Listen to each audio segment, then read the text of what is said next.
Board of Education for Wednesday, July 19th. It is 7:01. Mr. Strickland, can you call the roll, please? Mrs. Crawford? Here. Mr. Curtis? Here. Mrs. Davis? Here. Mr. Felber? Here. Mrs. Travis? Here. And all five of us are here. If you all please join me in the Pledge of Allegiance. I pledge allegiance to the flag of the United States of America and to the republic for which it stands, one nation, under God, indivisible, with liberty and justice for all. Okay. With the board's approval, we have a long agenda. Mrs. Rosnaya is on the way with some technology that we need for a presentation. So I'd like to, after my report, superintendent's reports and committees, to put remonstrance in and just change the order. If anybody else comes to speak to the board, we can always reopen remonstrance. That's okay? That's fine. My board president's reports, it's July, and I'm going to keep it short. I just want to thank the public and the fitness center employees and all for putting up with the changes around the paving, and it looks good to have smoother roads, but there was obviously some inconvenience. We're, I think, past that, Mr. Strickland now. So I'm going to keep that short and turn it over to Mrs. Powers for superintendent's report. Okay, good evening, Mr. Felber, members of the Board of Education, our audience, and those who are joining us from home this evening. It is the middle of July, hard to believe. Next week, our building principals and administrative assistants at the buildings come back to work. It just seems like they left, and here we go again. It's the business of the beginning of the school year. Had the opportunity last night, board, to attend the Tiger Marching Band's back to school picnic. That was just a lot of fun. We thank Mrs. Martin and the Twinsburg band boosters for hosting that annually. But it was so nice to see the students. They're excited about starting band camp here the next week. And I told the parents that were there that evening that event is the first unofficial event of the school year. And it was just great to have everybody there, and just the enthusiasm of back to school is something that you wish you can replicate throughout the year, but it is fun where we are right now. We want to remind the parents in our community who are new to our community that it is now time to register your child for school. If you go on our district website and go to the For Parents drop down, scroll down to registration information, and there you will be asked a number of questions about your child, their background, etc. And at that point, once you fill that information in, you can then register yourself for a registration appointment. This year, registration appointments are scheduled for July 31st, August 1st, August 8th, and August 10th. July 31st, August 1st, August 8th, and the 10th. And we certainly do look forward to welcoming all of our students here in the school district. And just if we can ask our new parents who have not registered, it makes for a much smoother beginning of the year if we know your child is here and that they're going to be attending our school district, so that we can prepare our classroom roles and make sure that everything is in place before the very first day of school. So thank you so much for registering early, and we look forward to welcoming your family beginning on the 31st when registration appointments begin. Board of Education, this evening we have one administrative report, and that will be Mrs. Rosnaya's report about the fiscal closing of fiscal year 2023. And then, as you know from the agenda, we have a number of discussion topics to engage you in this evening. As we get closer and closer to the school year, there are just some details that we want to work through with your feedback, so that we are ready to roll when our staff begins to arrive here very shortly. So that concludes my report for this evening, and we look forward to presenting those discussion topics here shortly. Thank you. Keeping it moving. Any committees that have met like to report? Well, just the policy, but we're going to be discussing that. Okay. Any other committees? Okay, at this point, I'm going to open up remonstrance. Mr. Dearson, you can bring your blue card to me after, you know. I filled it out. Yeah, if you want to, you can bring it up to me afterwards, and I will give you the floor. Thank you. Thank you for allowing me to go first, and thank you, gentlemen. I will be brief. At the board meeting May 3rd, 2023, I asked 4 questions regarding CRA agreements. The state law the Community Reinvestment Area Law allows cities, townships, and counties to make agreements offering tax abatements on real estate taxes for commercial, industrial, and residential property to the owners, investors, and developers who apply. The abatements can be from 3 to 15 years in length, with abatements ranging from 25% to 100%, up to 15 years. And there are cases that they can go 30 years. The law was updated this year with SB 33 that makes many very undesirable changes that affects our district in a negative way. One being the school districts will no longer have to be consulted unless the abatements are more than 75%. The reason for my questions at the May 3rd meeting was from reading financial report in the district newsletter dated February 23 that stated in part that our district is facing a $2 million deficit in fiscal year 25. There were other reasons given, like changes to state funding formula that reduced our district and a whole host of others that you are well aware of.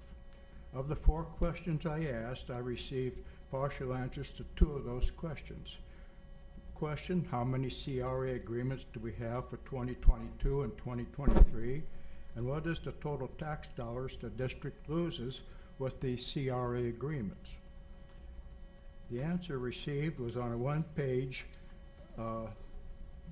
abated properties in Twinsburg City as of 1/1/2022 for 6 properties. For total property taxes abated, $875,770. Our district share, based on 68%, $433,000. With an asterisk at the bottom stating that the abating impact on the district is offset by income tax revenue. The question, how much has the district received in income tax revenue, and how were they accounted for? Cifron is listed for 100% tax abatement for an addition to the building that ends in 2029. Our district shares $70,572 of lost revenue. April 17th, the school board passed a resolution 19-189 CRA agreement, which reads as follows. Resolution 19-189 CRA abatement. Whereas Pepperell Fuchs Incorporated is planning to construct a 50,000 square foot office building on Darrell Road to house its corporate offices, an estimated initial investment of approximately $26 million, within the boundaries of an existing community reinvestment area that has been duly created and approved pursuant to Ohio Revised Code, Chapter 13, 3735. And whereas the project is expected to be completed by December 2021 and is expected to create a significant amount of full-time and part-time permanent job applications with an estimated new annual payroll of $9,700,000. Whereas the company is seeking a tax incentive to assist with financing the expansion in the way of a 50% abatement of the value of the new construction for 12 years. Whereas the City of Twinsburg has provided the board with notice concerning proposed abatement of the proposed prior to formal adoption of a resolution approving an abatement as required by Ohio Revised Code. Whereas the board recognizes that the City of Twinsburg encourages the economic development area within the designated as designated in the community reinvestment area company, and that the proposed projects will benefit the city and the community. And whereas this abatement is subject to revenue sharing with the district in accordance with the income tax revenue sharing agreement with the city. Again, the question, how much has the district received, and how it is accounted for. Whereas to the best of its ability, the board desires to cooperate with the city to promote and encourage economic development while balancing the best interest in the Twinsburg City School District and the resulting tax revenues generated from the project. Now therefore be it resolved that the Board of Education, Twinsburg School, Ohio, that one, in consideration of the income tax revenue sharing agreement between the board and the city, and the board approves the 50%. Okay, so that's the reason why questions for that. So also missing from the list of the 6 listed abatements on the sheet, there are 10 additional CRA agreements, one of which is for Verizon Wireless. The first one, their CRA agreement is for a 100% tax abatement for 12 years of real estate property taxes for $920,522 that expires in 2026 for a new 68,000 square foot building that they built. Our district share using 65% of the total would be $598,339. Their second agreement was for $500,000 for internal abatement in the second building that they have up there, which is on this page.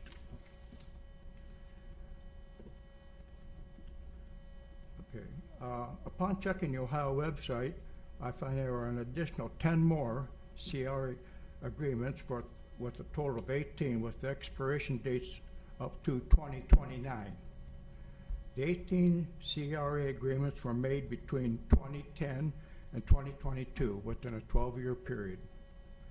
The 18 CRA agreements total $5,084,721 of abated real estate taxes, with our district being $3,379,629.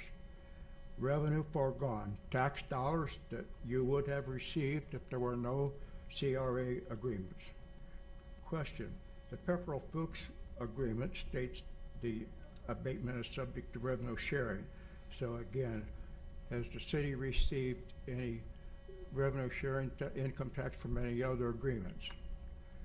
On the CRA, I did not bring a copy, but on the CR agreements I get, there's a question for that. And every one of them were blank or said none. So that's the reason why I was asking that question. So, and some issue here coming up. How does the district account for income tax revenue sharing agreement with the city as stated in Resolution 19189? And how does the district account for revenue foregone from the CRA agreements from 2010 through 2029? That's when the last one expires. And there is one does not expire until 2033. The logical document in my mind would be the 5-year forecast. You would be able to show each year what the district has lost in revenue foregone.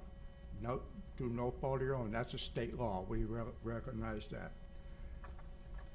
And any monies received in revenue sharing for doing it.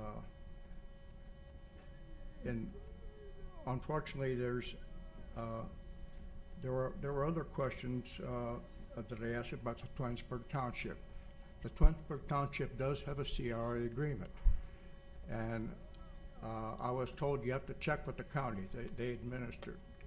So it would be worthwhile checking with the county because, as an example, if it's for residential, those lost dollars won't kick in until the construction is cost and whatever it's worded.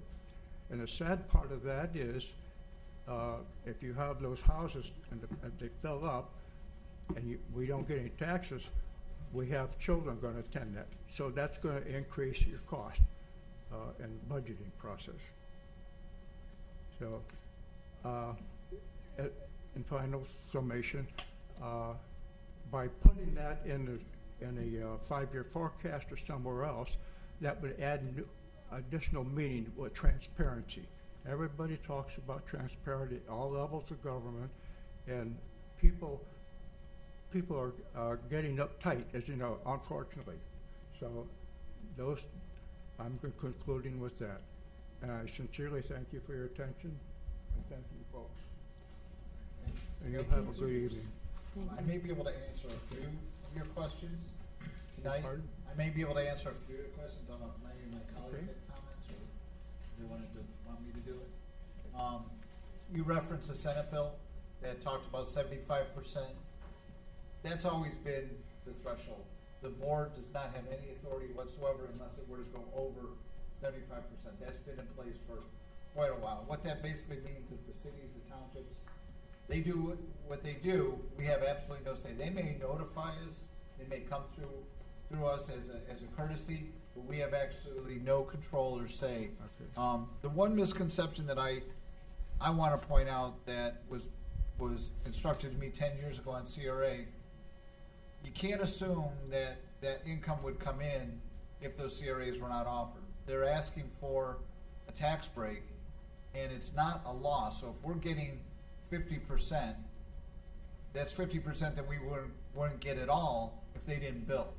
So it's really not a loss. It's actually 50%. Yes, it goes up when that CRA agreement. So I can defer to our treasurer with regard to the 5-year forecast. I don't know if the rules allow that, and we can talk offline if that is allowed to be put into a 5-year forecast. But it's not a loss as much as it is. Okay. It's actually a gain. It's just less of a gain than we would get if they went ahead and built and didn't request a CRA. Again, we don't have any control over that CRA. You mentioned students moving in and increase. Our enrollment has actually been flat or maybe even dropped somewhat over the last 10 years, and there's been about 3 studies that we've had. The city did a couple, we did, regarding enrollment. But there's a couple questions. I'll probably go on a limb here because I'm not sure if the agreement that I'm trying to remember that we did with the city on income tax was 8%. But- It's been a while. That was been a a while. finance committee meeting about 4 years ago where we hammered out an agreement with the city. But some of that we can get back to. But the CRAs, All the right. general theme is we don't have any control unless they go over 75%. They rarely do, except for maybe that Pepperell Fuchs, and I don't know when that one was initiated. It could have been before this board. Well, the copies of the CRE agreements come from the state of Ohio, Right. and that's where they're filed.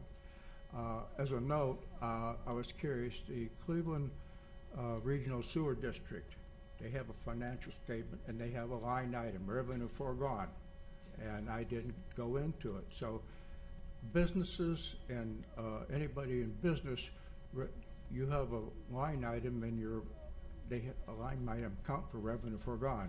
Revenue taken away from you that you would have received, that you have no control over. Right, and I know there's certain rules, like we can't put future revenue for levies that haven't been passed. We're not allowed, right. so we'll talk to Ms. Arsnaya and see if that's Well- something we can investigate, if that can or should or even is allowed to be in a 5-year All right. forecast.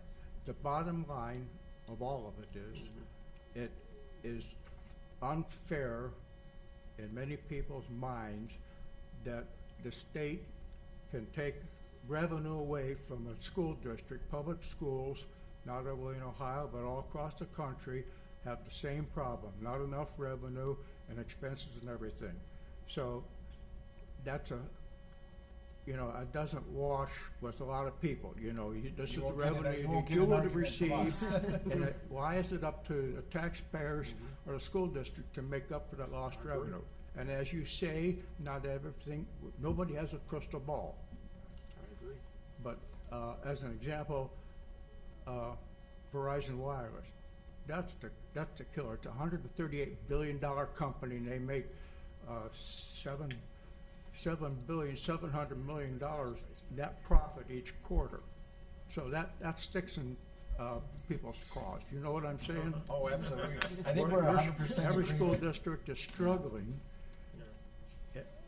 I don't know of any that aren't,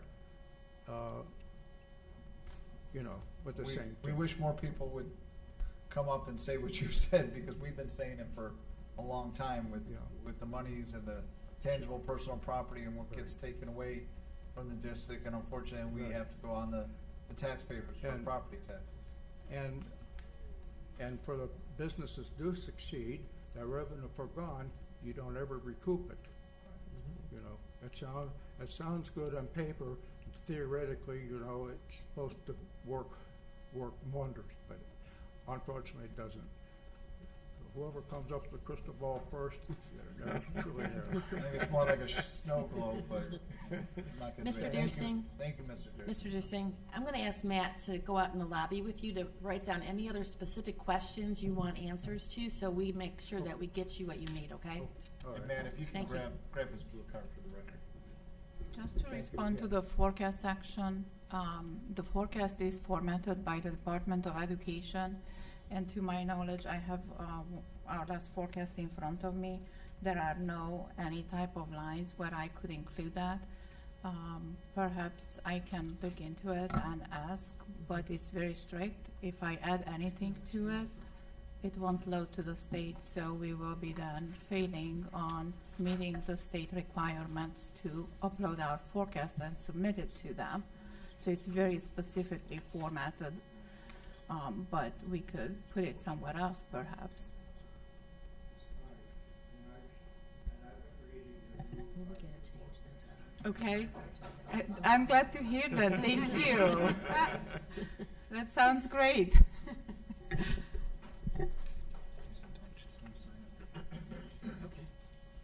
Okay, well, thank you again, and for all the good feedback. Mark, are we caught up? Oh, look at that timing, Ms. Rosnaya. We planned it all out. In the broadcasting world, they call that I'm stretch. so sorry about Stretch. that. No, that's all right. We didn't want to wait. Mr. Deersing is the only, No, for that's the great. audience that might be watching, he's the only one here that came for remonstrance. And instead of having him wait through all these discussions and reports, we just changed that. So if anybody were to show up, that wanted to address the board, we'd still let them do that. So, we are now at your fiscal year closing administrative report. Oh, we are, We are. thank you. Okay, I have a PowerPoint presentation up on the board. It is not a long one.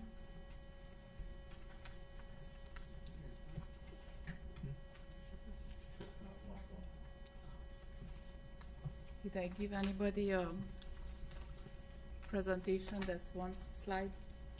Okay. Yep. Great. With the close of the fiscal year, I wish then, as the board wanted me to speak multiple times during the year, I wish to present a few facts from fiscal year 23, and at times I will talk about fiscal year 22 when looking at certain numbers and student records, accomplishments, performances, because those are the last report card available on the school, on the Ohio Department of Education website, is the school year 21-22 report card, and same for the district profile report. So we don't have the last year information on that yet. My team priorities include being good stewards of your tax dollars and to be completely transparent. I'm sorry, I need to click.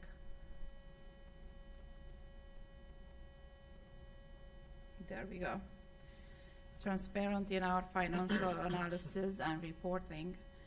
As the treasurer of the district, I hope it came across during my first year with Twinsburg City Schools that I am very committed to constantly looking for new ways to bring additional revenues, save the district money, enhance the district's financial performance, improve our internal processes to better assist our staff, students, and parents work as a team together with the board, superintendent, the administrative team, and the community members in the best interest of the district and our students.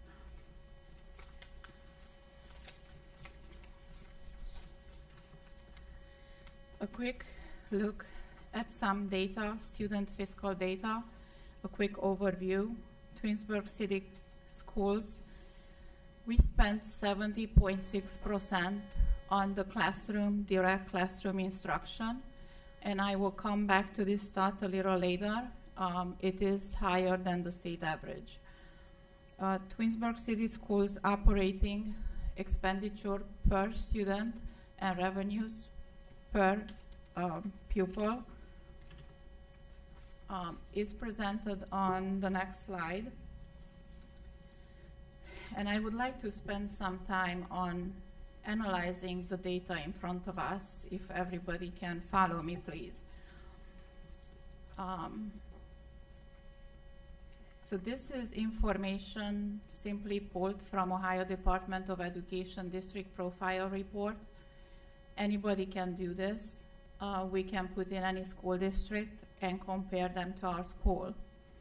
Our total operating expenditure per student in fiscal year 22 was $14,600, close to it. If everybody's with me, I am on section E, line 46. Similar districts spend about $600 less than us, and the statewide average is about $85 more than our district.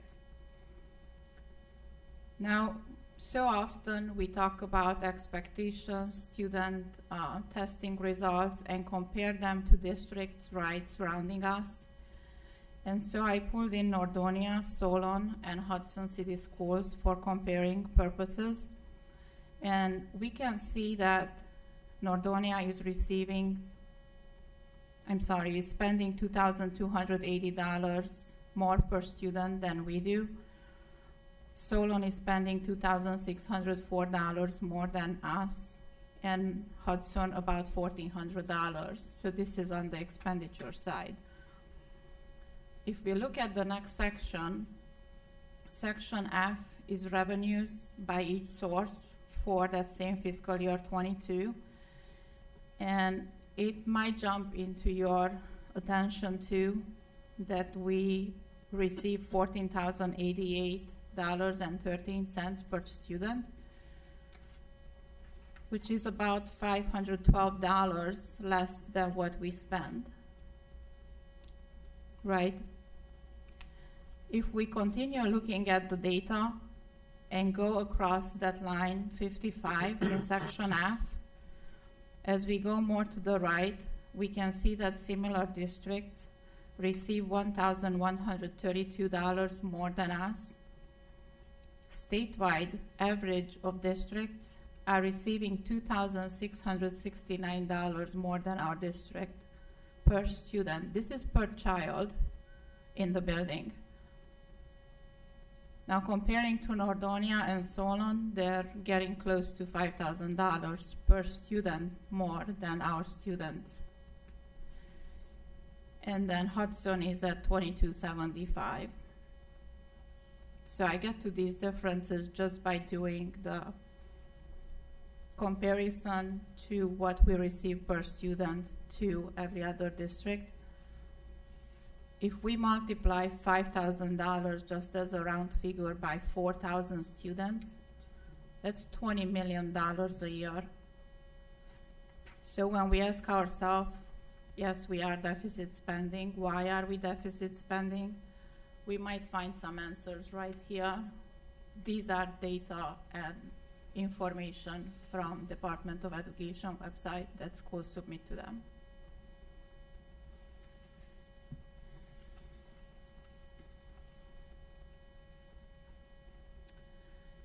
I would like to go over some of the fiscal year 23 highlights. On the revenue side, all major revenues line items exceeded the forecast expectations, most just modestly. Investment income increased as Federal Reserve raised benchmarks interest rates 10 times in 14 months. So it makes me smile because that is something that actually came to our advantage last year, and we did take advantage of that. Expenditure side, the tight labor market and post-pandemic labor shortages, which we run into all the time. Mrs. Powers and the board and Mr. Strickland can relate to our multiple discussions on labor shortages, resulted in increased employee compensation costs, and the supply chain issues lessened somewhat, and the inflation moderated during the course of this past school year. Some market changes. Non-teaching compensation costs have risen as filling open positions has become more and more challenging. And time frame for delivery of the school buses remains elongated as vehicle supply chain remains still stretched. So for example, we ordered 3 school buses in May, I believe, and they're not coming until December.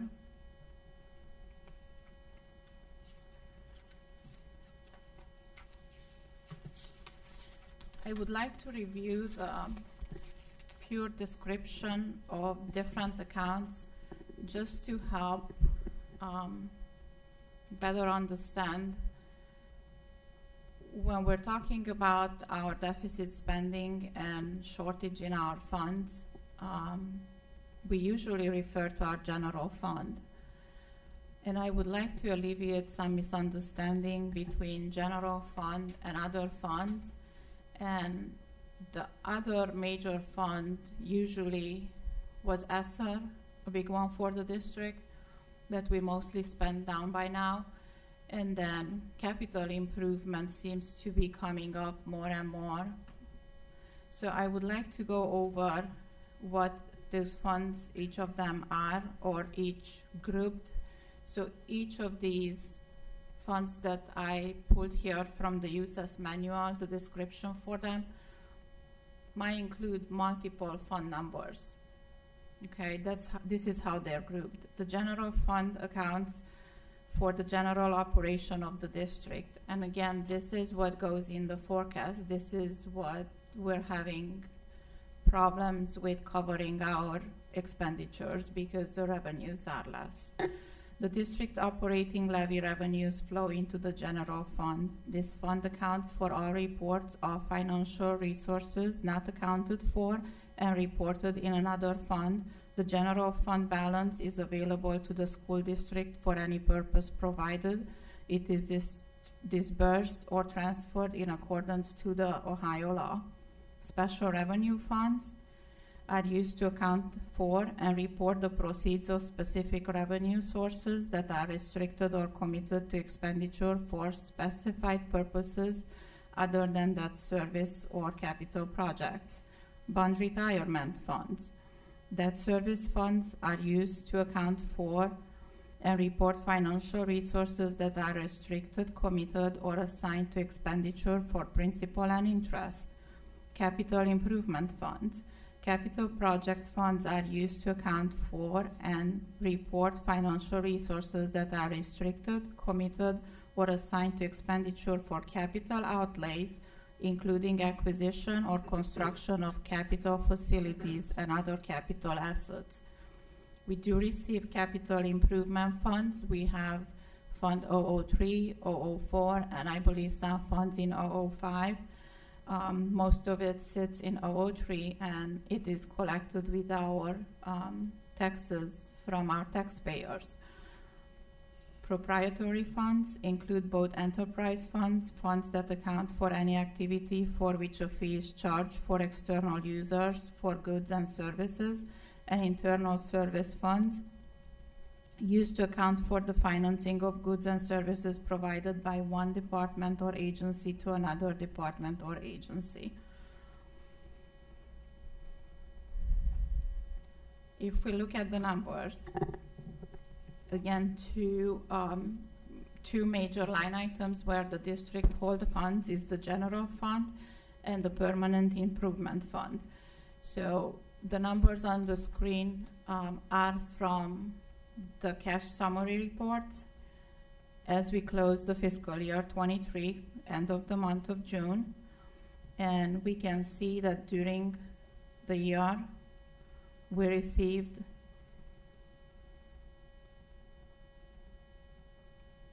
I'm sorry, it's very tiny on the printout. Fiscal year to date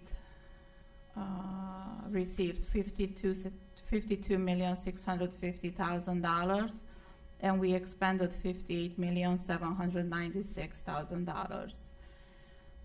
Now, I should step one step back and refer to the $19 million that we had at the year end in the general fund. So if we think about it, $19 million, we spend about $5.5 million every single month, so that covers the district for a little over 3 months. But we are receiving real estate taxes again this month. We received the first advance in July, and then we're receiving installments again in August. But just to compare the $19 million, the district used to have $50 million in these funds, and because of the deficit spending, it's less and less every year. Permanent improvement funds expended. We received $2,194,659 last year, and that's about the same every year. And we have a fund balance of $5,224,000, of which $1.5 million are encumbered on major projects that we are working currently during the summer, such as the asphalt paving around the district, a lot of Chromebook orders for many grade levels, and other miscellaneous projects on our capital assets.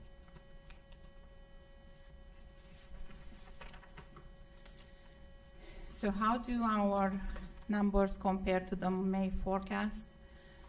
We did deficit spend $6.1 million this year, about $132,000 more than what the forecast projected in May. So $132,000 compared to $58 million expenditure is pretty close. Below you can see a quick comparison of projections and the final fiscal year and numbers. And it just reflects the revenues and expenditures and the differences compared to the forecast. My next slide, how does this compare to the prior fiscal years? So I have the revenues here put down and the expenditures for going back to fiscal year 2020. And fiscal year 2020 is the year when the district started deficit spending.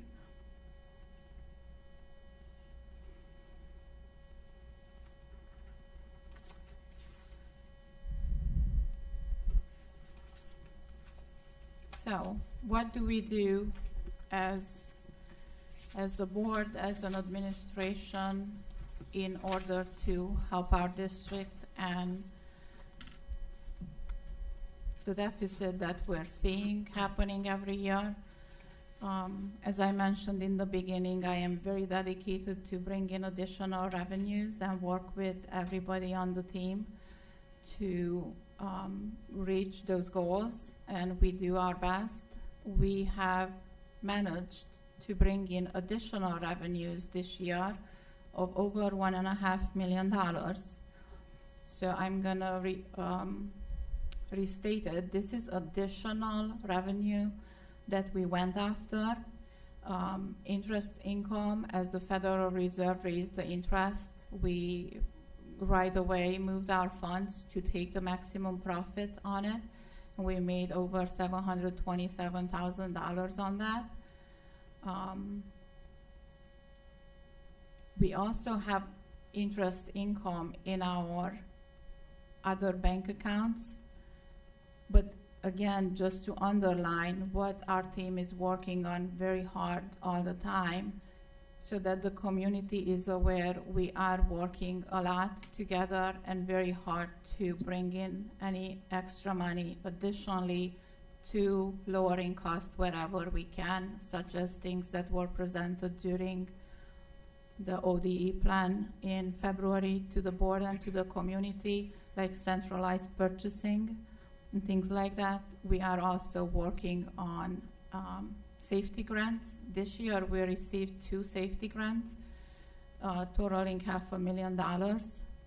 We did have to submit for them, so we do need to go after these funds. They're not just being handed out to us. So none of these funds represent any of the usual yearly title funds received from the Department of Education. This is not including ESSER money.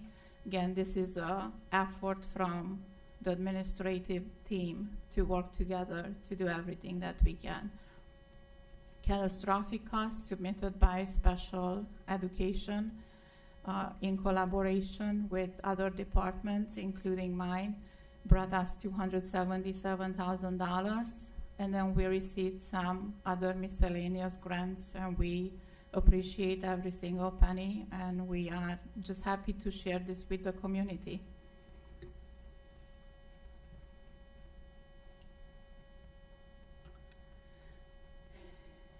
I would like to compare our spending with the performance of our students based on the 2022 report card.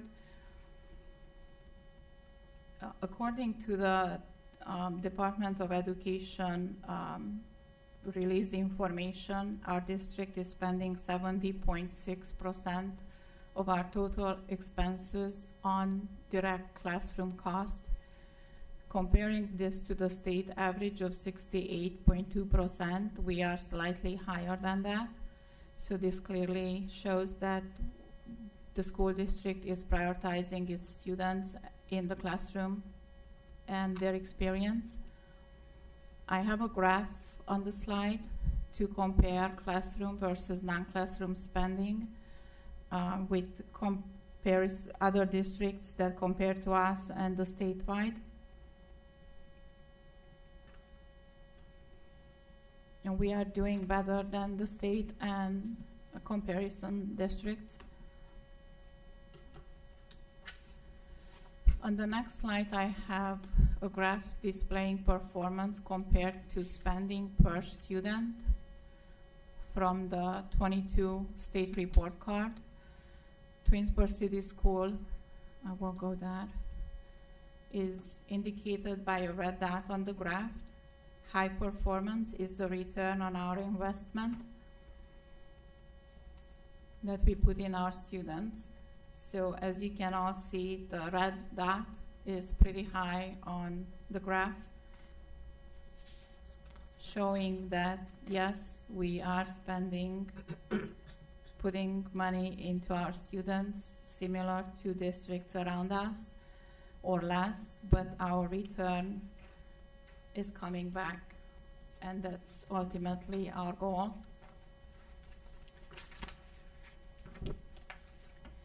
So, is Twinsburg City among the top 20% of public school districts with the highest academic performance index scores in the state? Yes, we are. So that makes me happy. We do have financial struggles. We are planning ahead and working on it and working together as a team. But our students are really succeeding in the top 20% of the state, which makes me smile. We are proud of our school district, where the school and the communities are one, and of the excellent opportunities we provide to our students. Thank you for your attention. Thank you. I would just say that a lot of the charts are refreshing and a different way to look at things, so I appreciate that. I don't know why some of our neighbors are getting so much money, but you might have to look into that. See, I don't know if it's the difference between the cap and the guarantee and, Yeah. you know, Solon's on the, it must be on the guarantee. top of my head. I think It it's used to be their capped. local revenues. I can go to that slide. Julia, can you point out the local tax revenue? Yeah, us that's compared where to I'm those three? going. Yeah, it was on there. I It was won't on see it from that here, slide. unfortunately. So if we all go back together, it's the second page, This is what the slide state number gives us 4 in revenue. in the handout. So the difference of that is local. So, Section F, yeah. line 49. Is everybody so with this me? is our state Mhm. share, this is a Okay. local. Is the local revenue per Right here. pupil. We are receiving that's $9,651 per student and change. Revenue. Similar districts are receiving couple $100 more, $9,833. Statewide average is less than ours, is $7,315. And again, we are only looking now at local revenues. And look at our neighbors, $13,911, Nordonia, $15,000 Solon Yeah. per student. This is really state taxes, local revenues.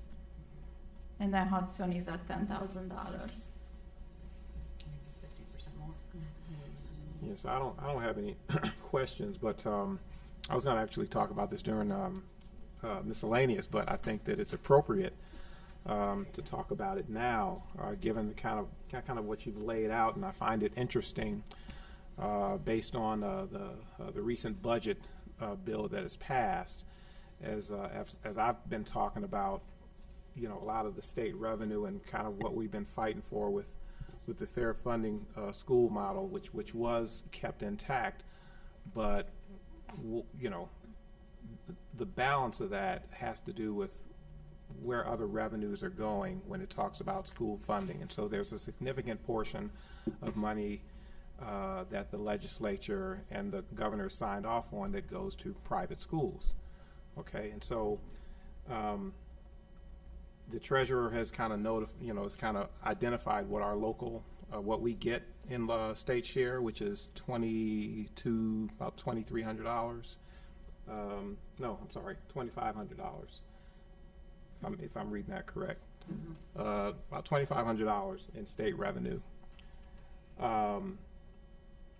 The General Assembly just voted for high school students to get over $8,400 in vouchers for students to go to private schools. So that's how much more money is allocated for students to go to private schools than what we get from the state in revenue. So the balance of revenue that we get is made up of local revenue, which is our property taxes. So we're still heavily reliant on property taxes, which to me, that disparity is still very concerning to me, and I'm very appreciative of the fact that they did keep the fair funding school model intact. I mean, we got great news, but it makes me question the priorities of Columbus when we're giving money to private schools where there is no accountability. We don't know if they're spending money on teachers and on students. Same with online schools. Our parents know what we're spending money on. I mean, it's clearly broken down here where our priorities lie. And so, I just want to make it clear to our constituents that there's a lot more money available for public schools. These are choices that are being made not to fully fund public schools. We've worked extremely hard to get what we have in the fair funding school model, but if the state has $1 billion to invest in private schools when the vast majority of students throughout the state attend public schools, where accountability, we're able to look at data. Data has shown, not only just in the state of Ohio, but throughout the nation, that by and large, public schools outperform private schools. Okay, so it's not just me stating this. The data bears it out. I just question the priorities financial priorities of our General Assembly when our local tax dollars overwhelmingly and more than they should be paying for public education. I think that more of the burden needs to still be at the state level. We're going to continue doing that. But I think that this is indicative of the fact that, based on what we don't get and based on what we do get in local share, we're still investing in our kids. So we know where our priorities are. I just wish the state would catch up with us. That's all I have. Mrs. Rosanaya, thank you for putting all this together. This is a very busy time of the year in the Treasurer's Office, and I think we all appreciate very much the time then that you took above and beyond and put this all together for us, so we appreciate that. Thank you. My pleasure. And the graphs are always helpful. It gives a visual of the information. It's easier to break down a bit. I will post the presentation on the website. What's that? I will put it on the website. Thank you. Yes, good. Thank you. Thank you. Yep. Mrs. Powell, I'll turn it over to you for the discussion.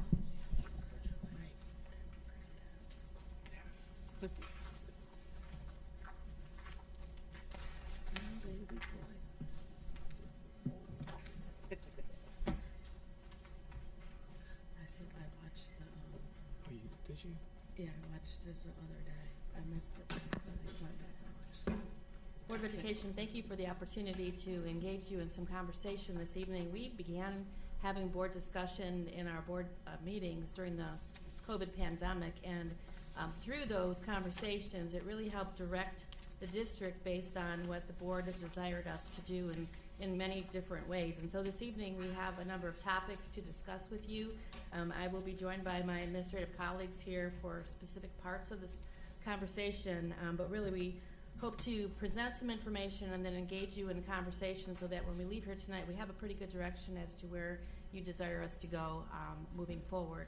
So the first topic that we'd like to talk with you about has to do with our proposed payment plan for pay-to-participate fees.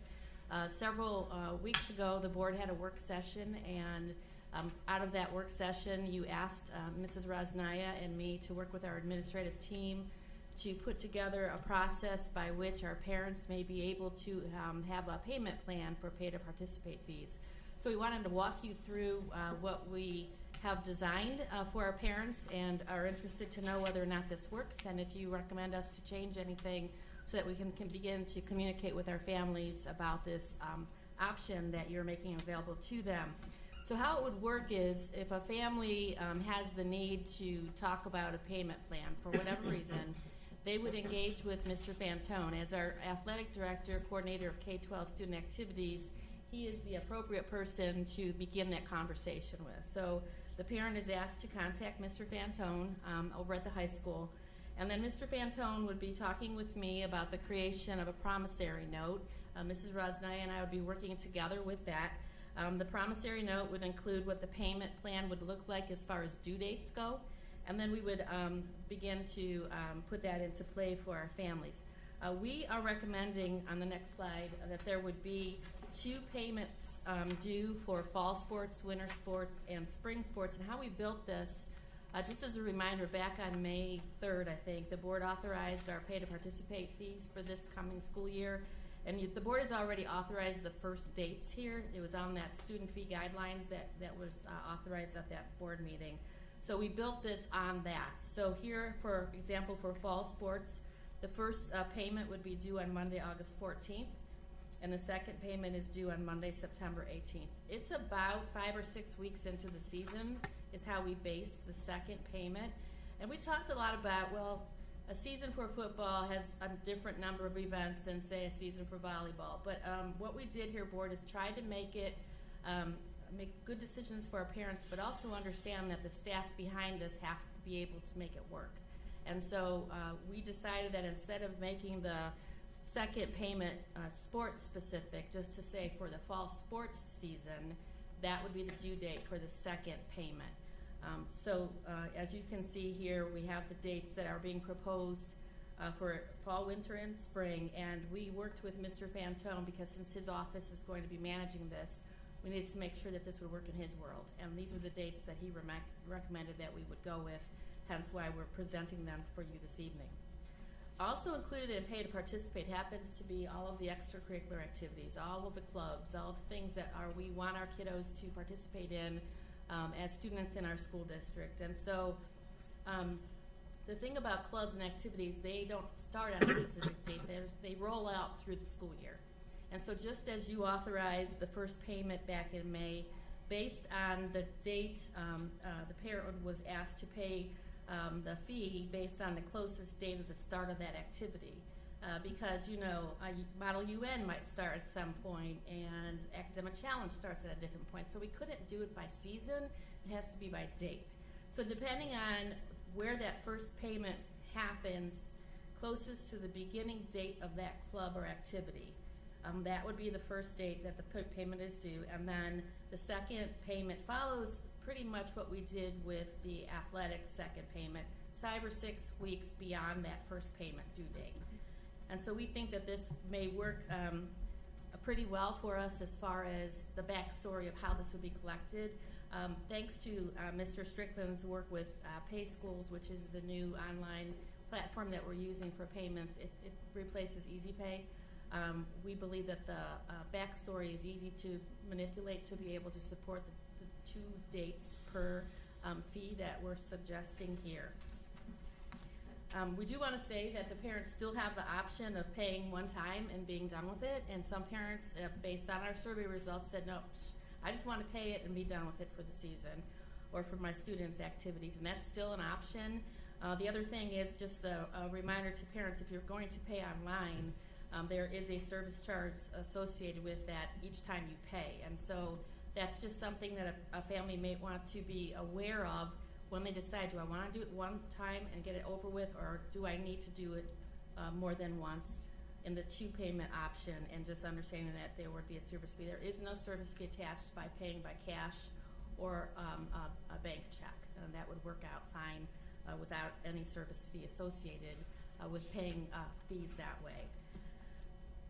The second part of this conversation has to do with the biennial budget, so I want to take a pause here before we move on to this next part and just ask the board, is that what you were thinking, or is there something you want us to change with regard to this payment plan option that we'll be presenting to our families for the coming school year? I just want to say thanks for doing this. I know I've been the main driver behind trying to get this done, and so I appreciate the athletic office and the administration team for working to do this. I do think the 2 payments is fine doing it that way, especially like when I look at the holidays. You look at like 1 payment's before the holiday and then one's after, like, so it gives people that time if they need it. So I think it's reasonable. Thank you. So thank you. And I think administratively, if there were more than 2 payments, it'd be very, very hard to track. Yeah. And 2, I think, is a good payment plan here. And I think our families will appreciate having the option to not have it hit all at once. We truly hope that it's gonna help those families who need it, and the season for the sports is relatively short, so that's why we thought the 2 payments hopefully help. Right. I appreciate that. And also the opportunity to pay by cash and check for those who don't want to pay that extra service charge. I know a lot of places are no cash, so thank you for having that option still available to our families. All right, so we'll begin to communicate this with our back-to-school information to our families. So thank you for giving us the guidance to get that done. The second part of this conversation has to do, Mr. Curtis, you opened the door talking about the biennial budget, House Bill 33, but in the language of House Bill 33, the legislators inserted a bit of a surprise, a good one for our families, but we were surprised by it. And this has to do with how the federal meal program will be moved forward in the state of Ohio for the coming school year. And so what the biennial budget has suggested now in its law, that a student who is eligible for a reduced price breakfast or lunch will now no longer have to pay the reduced price, but they will be considered a free breakfast and lunch student. So when that happened, I thought, okay, wait a minute, the board authorized some reduction in fees based on a student's free or reduced eligibility. So we need to go back and now and revisit what the board did in May. So Mr. Bendis and I have talked a little bit about this, so he has some things to do on his side of things, obviously, in the qualifying of students. But just to remind you that what the board had authorized before, back in May, is that if a student received free meals, that they would have their academic fees, those are course fees, waived. So the parent wouldn't pay if the student was eligible for free meals through the federal meal program. And we always reminded the parent, you have to sign a waiver. If you don't sign a waiver, we cannot waive your fee. And then likewise, the board authorized, and this has been in place for several years now, that if a student was eligible for a reduced price meal, that their academic fees would be reduced by 50%. So with new budget bill, it got us to thinking, well, maybe we need to reconsider this language. Additionally, so that was the academic fee side of things. So when we talk about pay to participate, students who are eligible for free meals by the federal meal program had their pay to participate expenses reduced by 50%. And likewise, our reduced qualifying students for the federal meal program had their pay to participate fees reduced by 25%. So with the recently ratified bill, I come before you tonight to ask you if you want to make an adjustment now on how the board is looking at the reductions to fees based on the fact that the Ohio law now requires that all students who qualify for reduced price meals will be receiving them not at the reduced price but at the free, they're free. And then the board, through Mr. Bendis' office, is able to seek reimbursement through his channels to help compensate for those reductions in revenue. So my question tonight is whether or not the board would like to authorize us to do that. Now, there would have to be board action on the August 2nd board meeting because the board has already authorized the reduction and the waiving of fees based on a federal meal program. But basically what this would mean if you move in this direction is that students who qualify for reduced price meals would receive academic fee waivers in total, right? And if they qualify for reduced price meals, their pay to participate fees would not be a reduction of 25%, but rather the 50% that is provided to other students under the free qualifying for the federal meal program.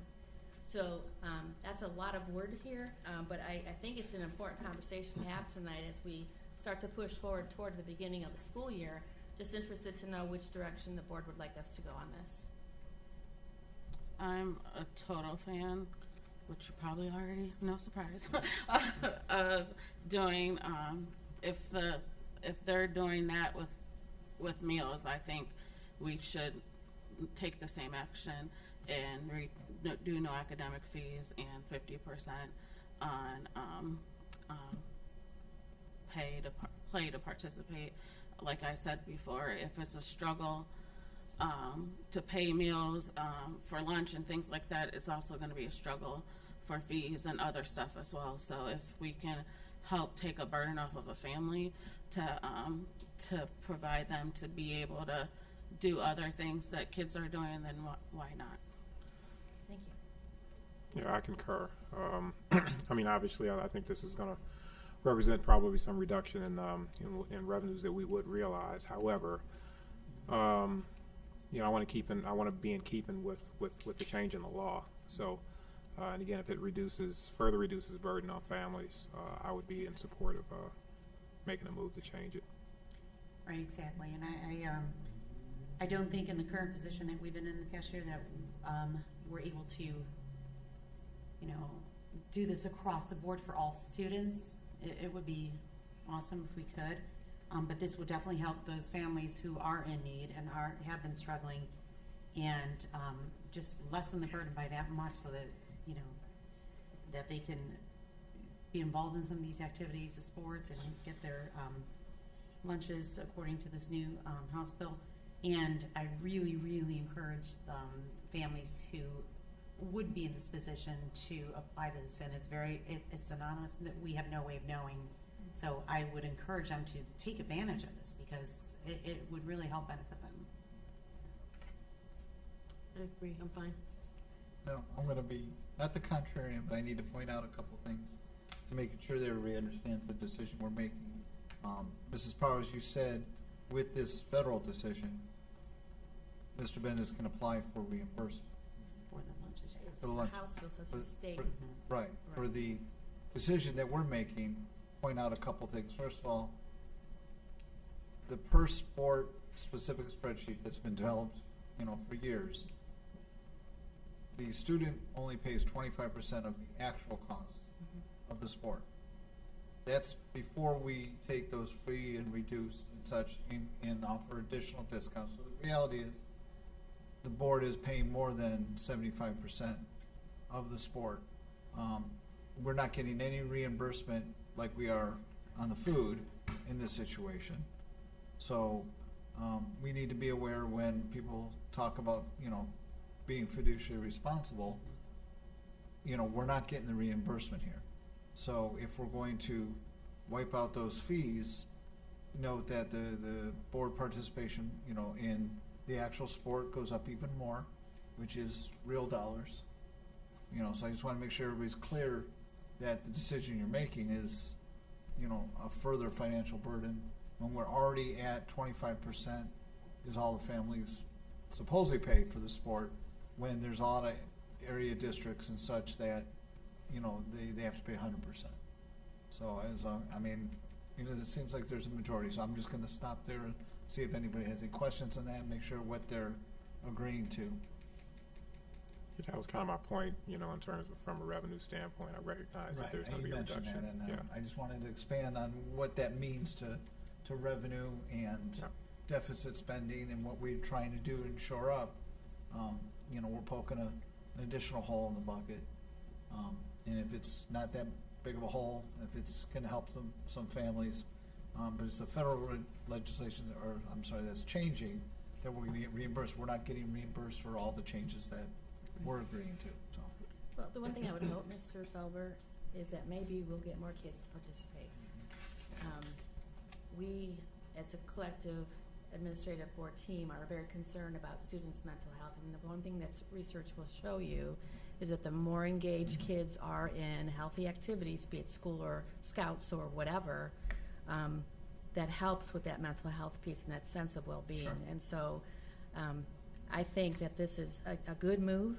Just my opinion on it, of course, the board will direct it, but Making a move with open eyes. but that's I all. would like to, take a look at studying and see whether or not this does make a difference. So at the end of the school year, has this open opportunities, and are our students actually taking advantage of that? I hope they do, because I think it'll make a difference. Sure. Okay. All right, so on the August 2nd Board of Education agenda, we'll put resolution to change how fees will be interpreted for the upcoming school year. All right, awesome. Thank you very much for that. I appreciate your discussion on that one. Next of all, for the very first time, I get to introduce Mrs. Emily Hunt, who would like to engage you in a conversation about an idea that was proposed to her by her department chairs. And she thought through it and has talked with lots of folks since then, and would like to introduce the idea to you this evening. It has to do with how she would like the soft reopening week to work at Twinsburg High School. Good evening, everyone. I appreciate the opportunity to give you a little bit more information about what THS would like to see for the soft opening. As Superintendent Powers said, this idea of the soft opening was discussed amongst the building leadership team, which is comprised of department chairs for each department. And so part of the conversation was really about what would best serve the students at Twinsburg High School during the soft opening, what it is that we want to, what goals we want to reach. And so one of the things that became most important, or most obvious in the conversation was the need for stronger supports for freshman students. And so part of what we are suggesting is that the first soft opening date be dedicated solely to freshman students and giving them the most strong start that we can to their transition from middle school to high school. And so part of what came up in the conversation and some of the reasons were, when we talk about a stronger start, to bring incoming freshmen into THS in a very welcoming and supportive environment, one that is free of the intimidation, if you will, or discomfort, because they'll be there with their peers, people that they already know, that they knew as 8th graders.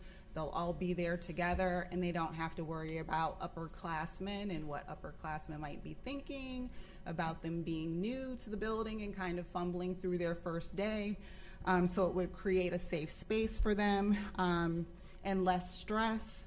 We thought also that it would give us an opportunity to focus on things that only freshmen need to think about, right? So things like getting used to the building and where you're going, things that they may not know about what's available in the way of activities and sports and mental health opportunities, students that need the supports of the English language arts teachers, just all of those things that freshmen wouldn't know about a high school experience. And then, of course, to start building relationships with staff that they're meeting for the very first time. So all of those were reasons why we thought that a freshman-only day would be really, really important.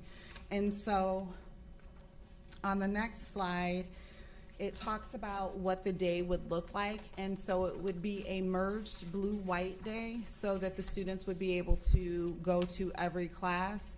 And because we have shared staff between THS and RBC, it would be a blue 1, white 1, blue 2, white 2, blue 3, white 3, and blue 4, white 4 schedule, so that we could try as much as possible to stay to the block schedules and the time frames that are created for morning and afternoon.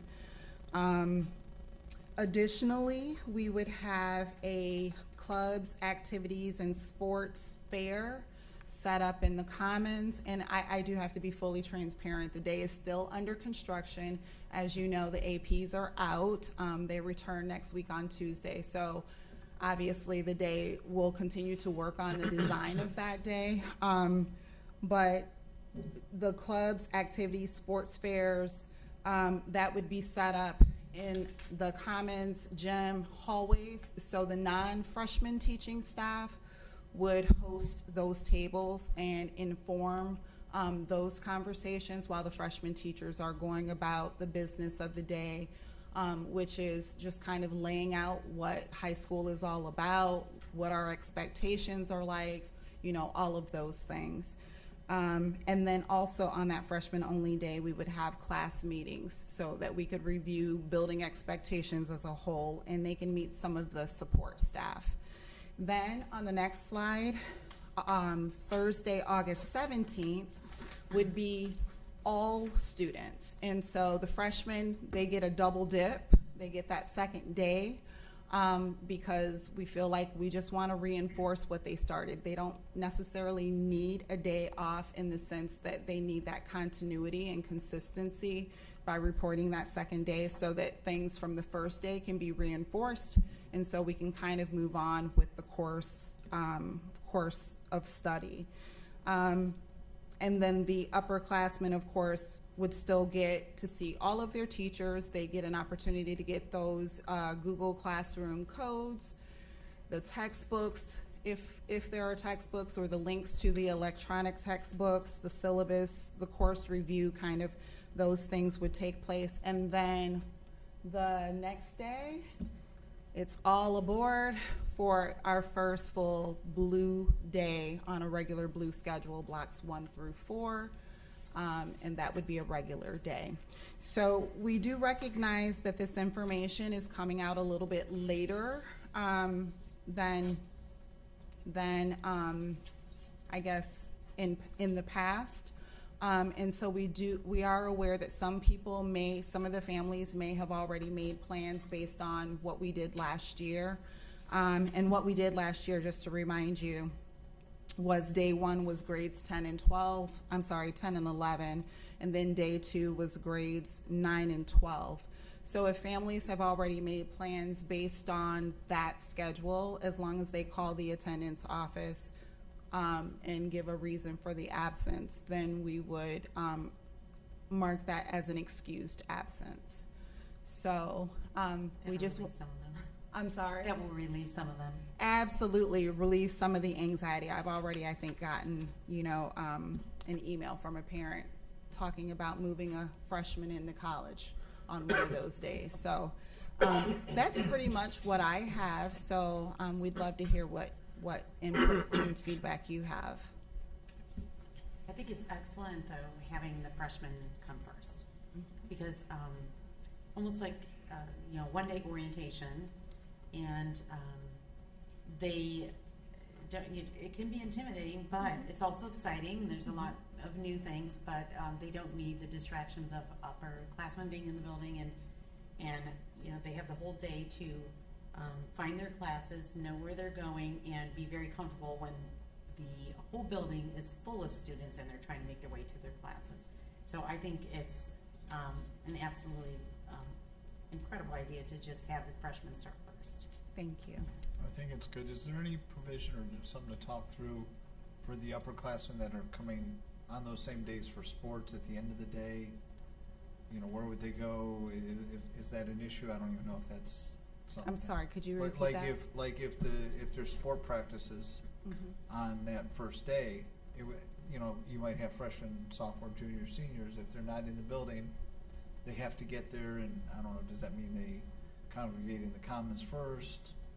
Maybe just something to think about. That could be a lot of folks coming in, trying to get into locker rooms where they're used to going right from their locker to in through the building and what have you. Thank you for pointing that out. That'll be a point of discussion when the APs come back next week, and we can talk through that. And I think in the past, the coaches have sent remind messages to the students, and they've met on the fields or wherever they are after the school hours. I don't think they've gone in the buildings from what I remember. Mm-hmm. It just depends if they have to Thank pick you. up equipment Sure. or what have you, but they'll work it out. Yeah. Is Tuesday a day for soft opening for any schools, or no? Teachers. It's just Wednesday. Just Wednesday. Okay. But I love the plan. I think it's really great for a transition from 8th grade into 9th grade, and I love the idea of having the fair to go over all those different activities. Because again, sometimes you just don't know what you don't know what you don't know. And so it gives people the opportunity to see if there's something that they didn't know and they might be interested in. And also like the idea about like the nurse and all that other stuff, mental services and all that stuff, I think is important. Do you know when it comes to that stuff, like is it going to be like during their free period or whatever, like they just come down and walk, or like is someone going to like, so say if they had a study hall, they go to the auditorium and get that information, or like that stuff probably hasn't been worked out of how that. No, but it's a good question. There was some conversation, and we do have to finalize and fine tune things, but the conversation has been that students would visit the fair tables before and after. They usually don't. They have a 30-minute lunch, and the class meetings will be opposite that time. But oftentimes they don't need 30 minutes to eat, so they could visit tables before or after, or if they're choosing not to eat at all. Some kids just have chips, unfortunately, don't eat the healthiest. So they'll walk around with their chips and they can visit tables then, but also the tables will be available during study halls, so they can visit at that time as well. Okay, great. Mhm. And I also appreciate what you said about being able to visit the tables, because it also reminds me that part of the conversation was just the need to establish that sense of belonging for ninth graders right off the bat. And so, being presented with the clubs and activities, those are the ways, those are the connections that we want to make in order for them to be able to do that. And oftentimes when freshmen don't get that specific opportunity to see what we have available, they end up not joining. And it's not until their 10th grade year or their 11th grade year where they start to kind of do that. If we can do that earlier, then I think that would really help them be successful and find some success. And it might be, I don't know if you have that on there, but might be cool to have the upperclassmen who are part of those organizations come in and meet with them, and that way they can kind of feel, sometimes when you see those students, then you kind of feel like you might belong. Absolutely, And I thank agree you. with that, saying maybe slight volunteer hours for them if need Yes, be. community service, Right. community service. Mrs. Hunt, with having the freshmen there by themselves, and then having them come back and go through that blue-white again, probably when the team comes together, I would imagine you're gonna have some good ideas on that first day when there's only freshmen there for opportunities to visit those tables. Because you are giving them a double dose. And so that's really good. I think that you'll have you're having extra time with them, so maybe that can be built in. RBC is a long line with classes. The thing that I love about this with the freshmen, and I think the thing that as a parent with these kids have gone through the high school, that pod A and then going to C, and then I got to get back to B, and then can I get there in 3 minutes? And I think that this, having the freshmen be able to walk those walks is going to be really an awesome opportunity for them to be there to do that, to not have the pushing and shoving in the hallways as we do in a 3-minute class change. So I'm very appreciative of this plan, very much. Thank you. Thumbs up. Okay, Thanks. Okay, thank you. thank you. Thank you. See, Mrs. Hunt, it's not difficult at all, right? Honestly, I appreciated Mrs. Hunt and her leadership team at the high school thinking through this. They met back in June, I think it was, and started the conversation, and here we are tonight. So thank you, board. And so the plan to actually inform our parents, we have the principals coming back next week. So in our back-to-school information, we also have to inform everybody else, pre-K through 8, what their soft reopening days look like. So we want to catch it all at one time. So there will be a district letter going out with that information to our families, so everybody knows what the alphabet is for, say, 2nd grade, and then how that looks at the high school. But thank you for allowing us to make this adjustment at the high school. I think it's a very good one. So now we're going to talk about the other side of the spectrum here, and talk about our proposed preschool schedule adjustment. Board of Education, a couple weeks back, Mr. Bandiera and Mrs. Turner and I met with our IPP teaching team, and they came with a lot of great ideas, and they came with some concerns. And one of the issues that they brought up and talked at great length about is the fact that the preschool programs, particularly in this case the IPP, Integrated Preschool Program, although it has grown with a number of children over the last several years, the program itself hasn't much changed in its content and how we do things. And the preschool team so desires an opportunity to collaborate, to look at best practices, to research, to be able to make some recommendations at the end of this coming school year to potentially change how preschool might look in its design, delivery, and context for students. But the problem lies in the fact, and we're just going to talk really about IPP right now because that's the group of teachers we met with, that the students in IPP do not report on Fridays. And so we would think Friday is a great day for collaboration and common planning time. But the fact remains that Fridays are the days that are set aside for assessing students. Remember that our IPP students come to us as early as 3 years of age. So they're very tiny children. And so when you're introducing to parents that potentially your child might have a disability, those teachers work really hard with our families to try to help them understand what does that mean for my child and our life as a family, and how can our school district support them. So there are assessments that happen on Fridays, there are parent meetings that happen on Fridays, There's the development and design of students' plans of support, whether it's an IEP or something else.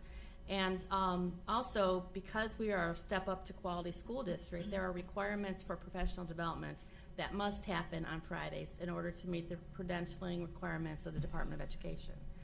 So you put all of those things that has to happen for our IPP teachers. They have very limited time to be able to collaborate and to plan and to dream and to maybe recommend changes to the program. And so this evening, what I would like to present to you is a way that we might be able to provide a little bit of opportunity for the preschool team of teachers. And this, when I say preschool, when I talk about this plan, it'll be also inclusive of our kindergarten and preparatory program teachers, because much like IPP, our KPP teachers, KPP has been here probably 6 years now, thanks to the board's authorization of that program, kindergarten preparatory program. But you know what, like in everything in education, we need to continue to evolve, and there just isn't enough time in the busy schedules that our preschool teachers have to follow to have great time set aside for planning. And so what I would like to propose to you, and this is actually coming from our preschool staff, Mr. Bandiera, Mrs. Turner, and myself, an opportunity set aside one day a quarter where the preschool children would not report to school. These dates that you see on our slide presentation here are attached to another day that is off. So there's a holiday or a reason why the students aren't reporting. Could be a curriculum day, could be an election day, for example. Quarter 2, Monday, November 6th, is the day before Election Day on the 7th, where students are not here on the 7th. So a parent could plan a long weekend, and maybe that's a very good thing for families. So we wanted to provide this thought to you this evening, because we would like to communicate an adjustment to the preschool schedule if the board so authorizes us to do that. And just a reminder that all the other students in the district will be here as usual. This is meant just for the preschool, and it's meant primarily because we have to give our staff the opportunity to plan and make some adjustments to programming that I think has become in some cases a little antiquated. It's time to move it forward, and they just need some time to be able to do that. Thoughts about that idea? I think it's excellent. I mean, you know, the amount of planning, the IEPs, the things that have to get done, there's never enough time. So to at least get a common planning time for sharing best practices, I think is a good idea. Thank you. This is actually very timely, if I could.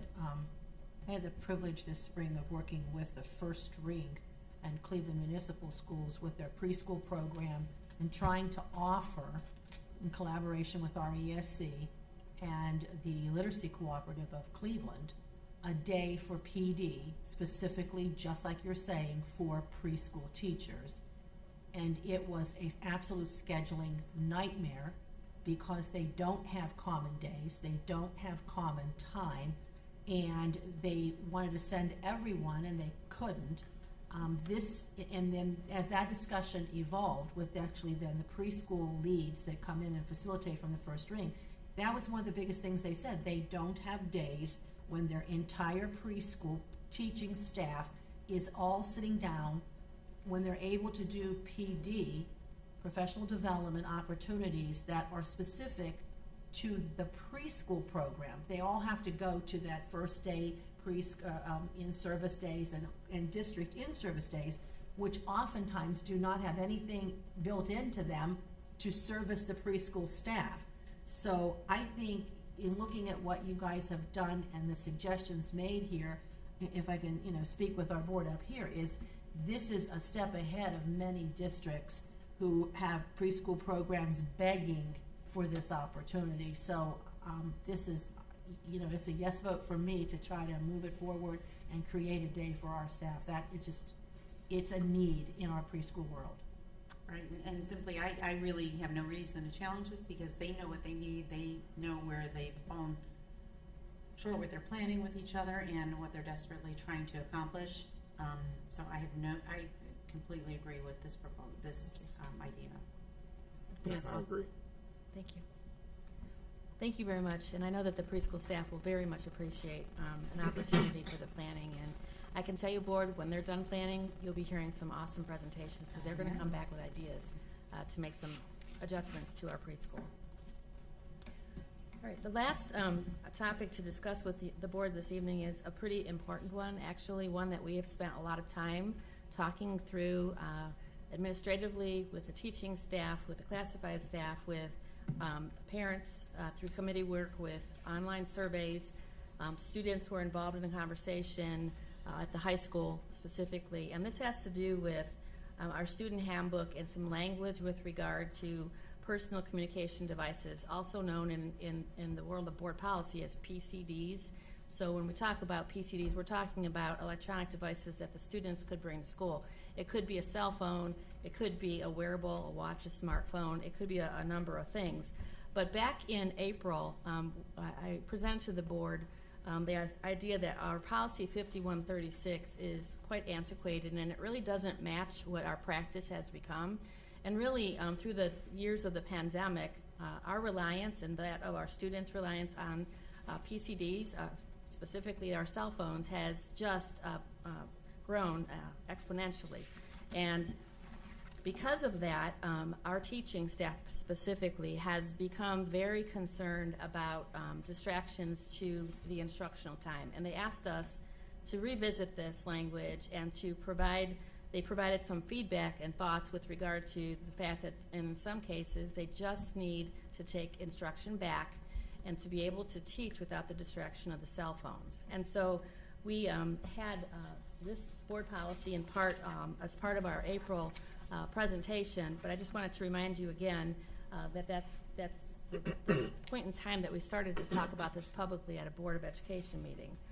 In April, we had 3 surveys, the parent survey, the staff survey, and then we had Twinsburg High School students, thanks to Mr. Lynn's leadership there at that time, completed surveys, and the results were shared at the April 19th Board of Education meeting. After that happened, we convened a committee of our safety action team. This fits under the board's strategic plan in the area of safety, and Mr. Bandiera, who has taken over the safety action team, met with a committee of parents and of staff members and students who came together on June 15th to review the survey results, to talk about the findings of the results, and just to have great conversation about cell phones.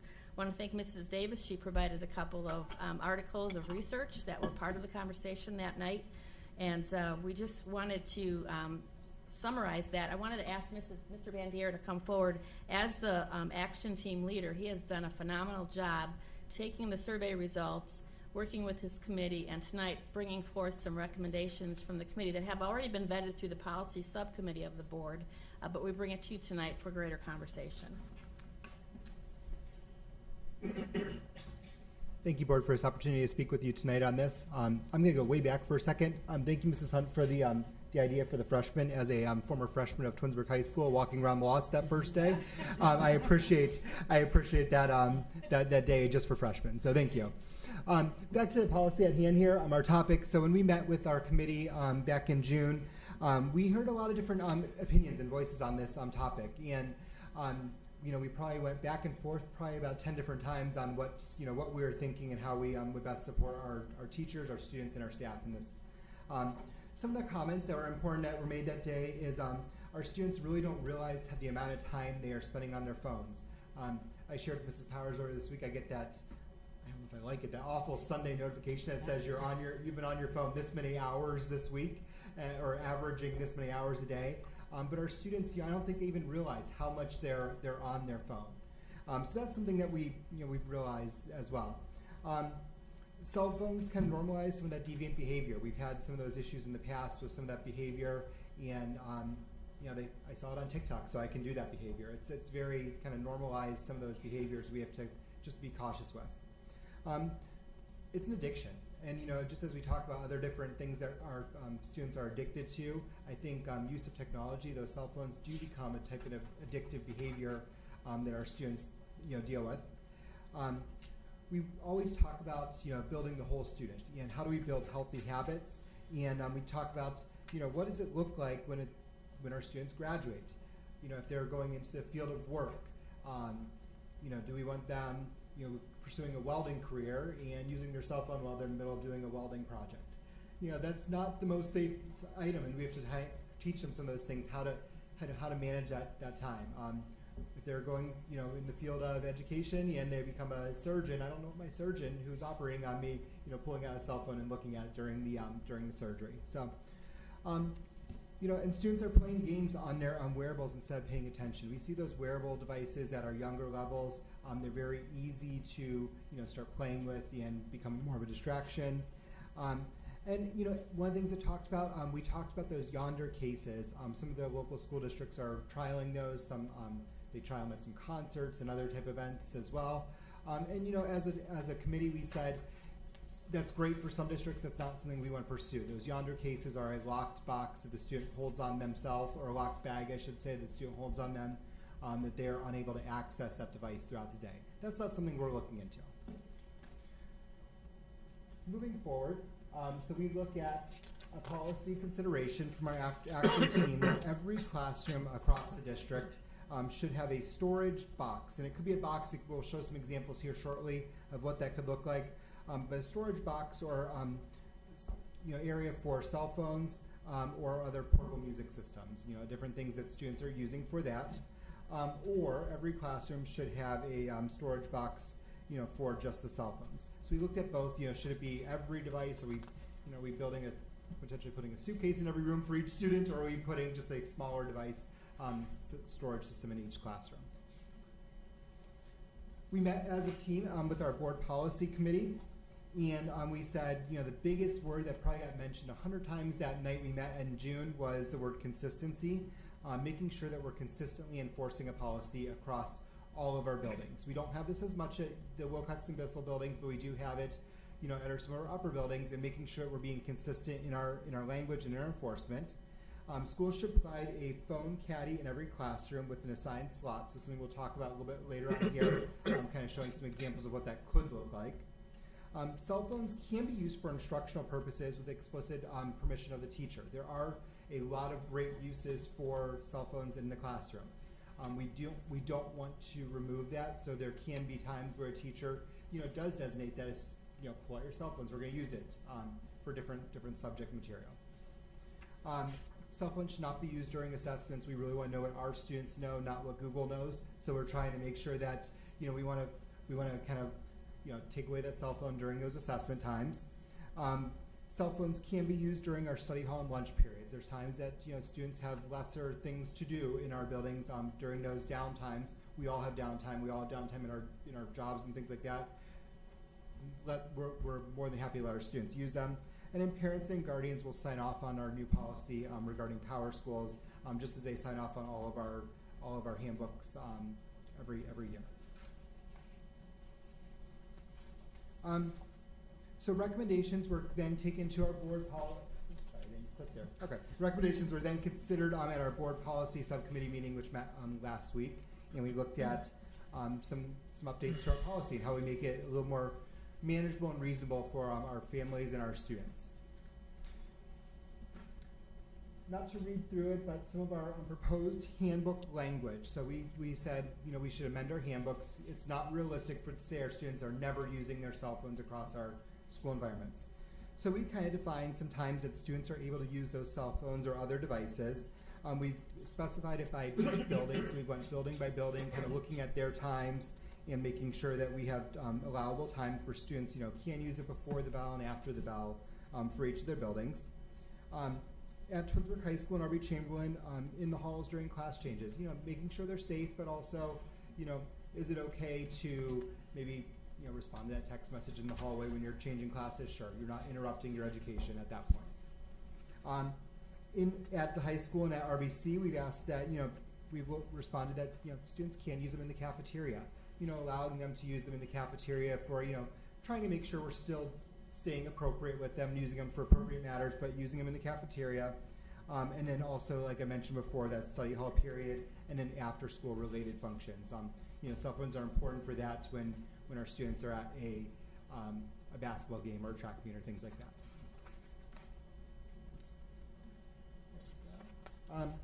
So we've looked at some of the things that our students are using their cell phones for, and we said there are some things that we just, you know, we don't want to have happening within our buildings. Some of those things are the FaceTiming or other type of, you know, digital videos where, you know, a student is recording others.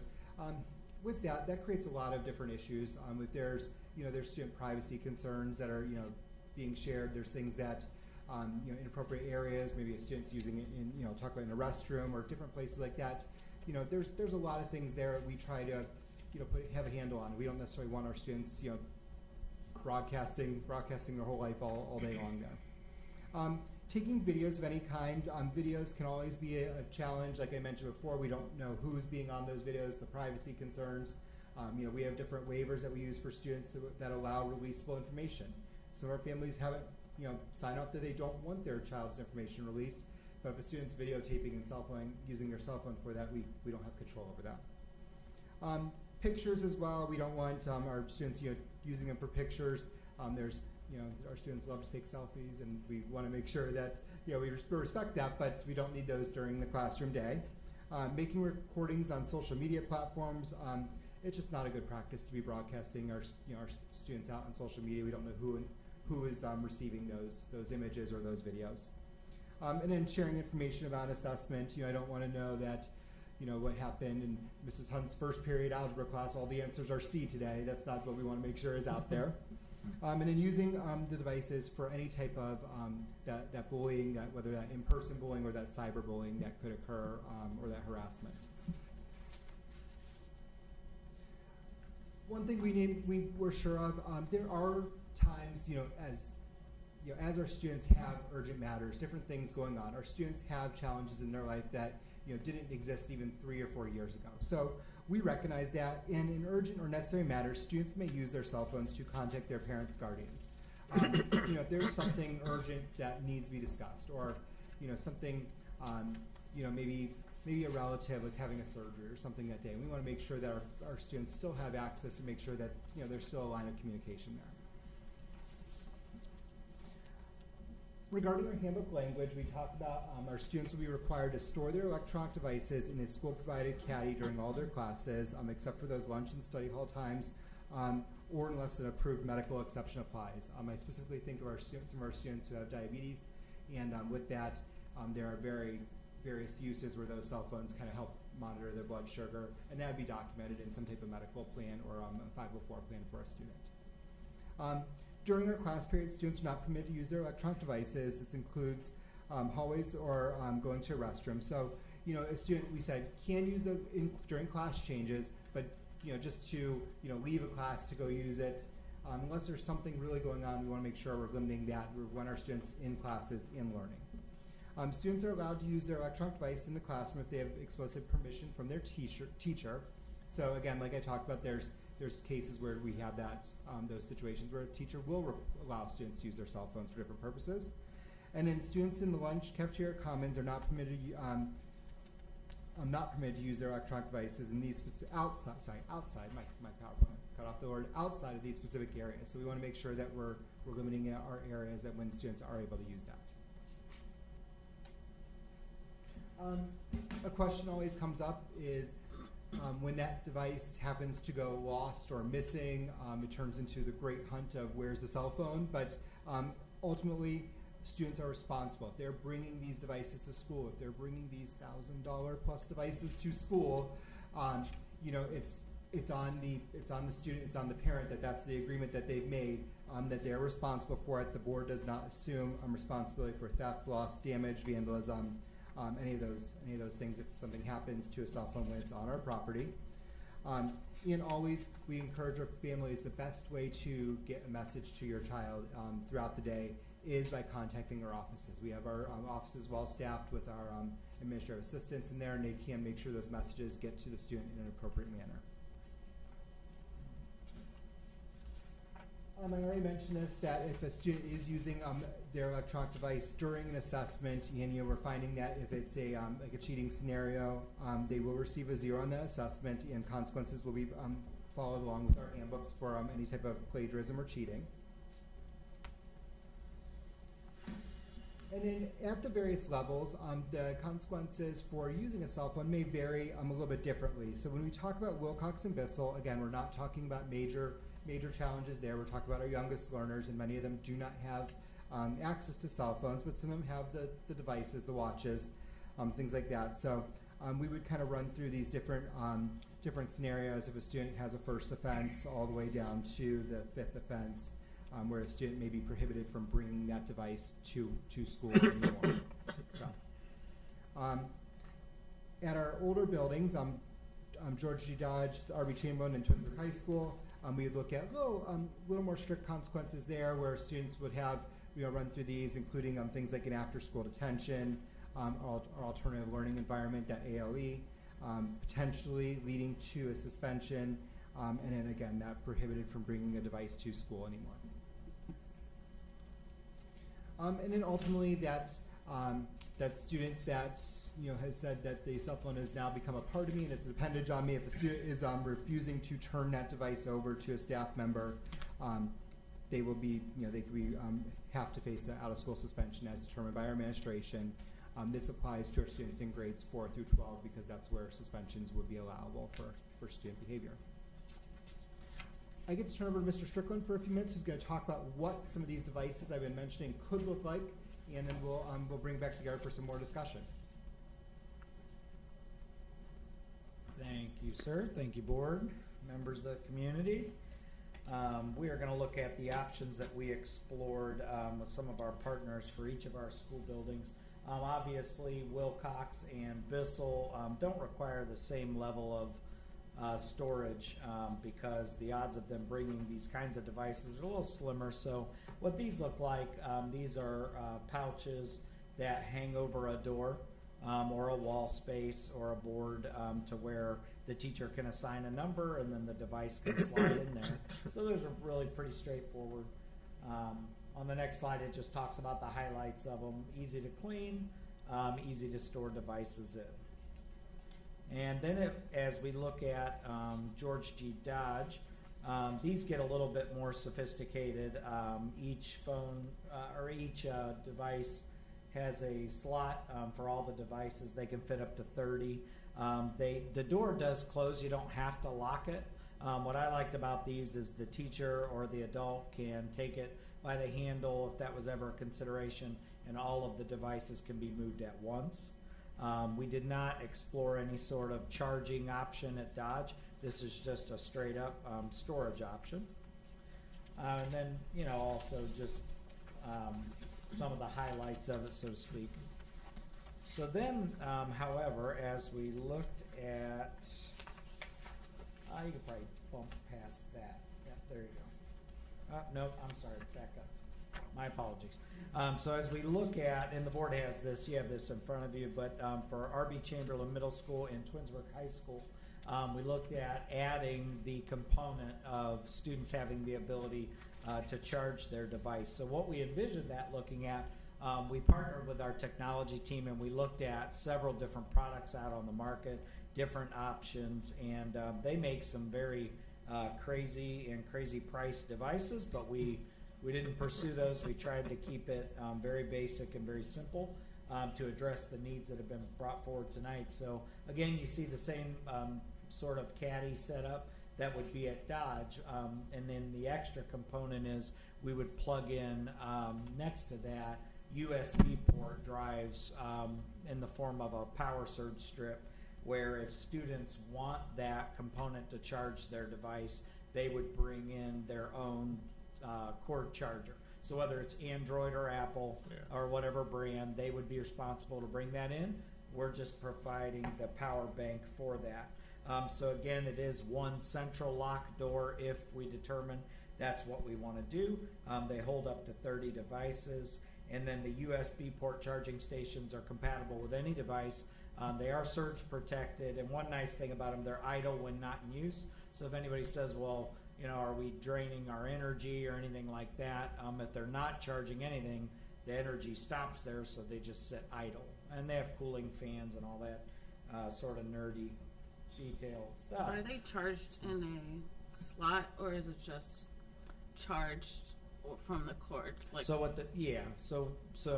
I think I know what you're asking. So what the option we explored that was the most cost effective and user friendly is to roll with that same caddy. The student would put their phone in there, and then they would plug in their cord to the charger port system there and then plug their phone in. So there is no plug that like comes up through the back of it, if that's what you're, yeah. So we did explore those, but those are ultra expensive. Those are crazy expensive. So this is sort of a makeshift opportunity, us like kind of building that out, but at about a quarter of the cost. So they would have their phones locked in there, but if they wanted to charge it, they put it on there. That's correct. Am I getting that right? Yes, the door can still close with the charger cord running through into it. Oh, okay. Yeah, does that make Oh, any okay, sense? okay. Okay, yeah. So it's just offering them the electrical capacity to charge it if they want to charge it. Does that answer your question? Mm-hmm. Okay. I had the same question. Okay, so at this time, we're going to open it up to our board. If you have any questions or commentary about what we presented this evening.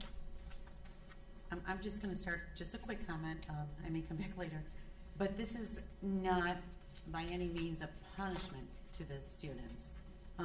This is a way to take back the classrooms for the teachers and the staff, and to have better functioning classroom with more time dedicated to learning and instruction. And, I mean, just like, I think some of my comments were, I'm sure that many parents have their own rules established at home, and rules and boundaries with their kids with their cell phones and use in their homes. And so we need that support in the schools as well.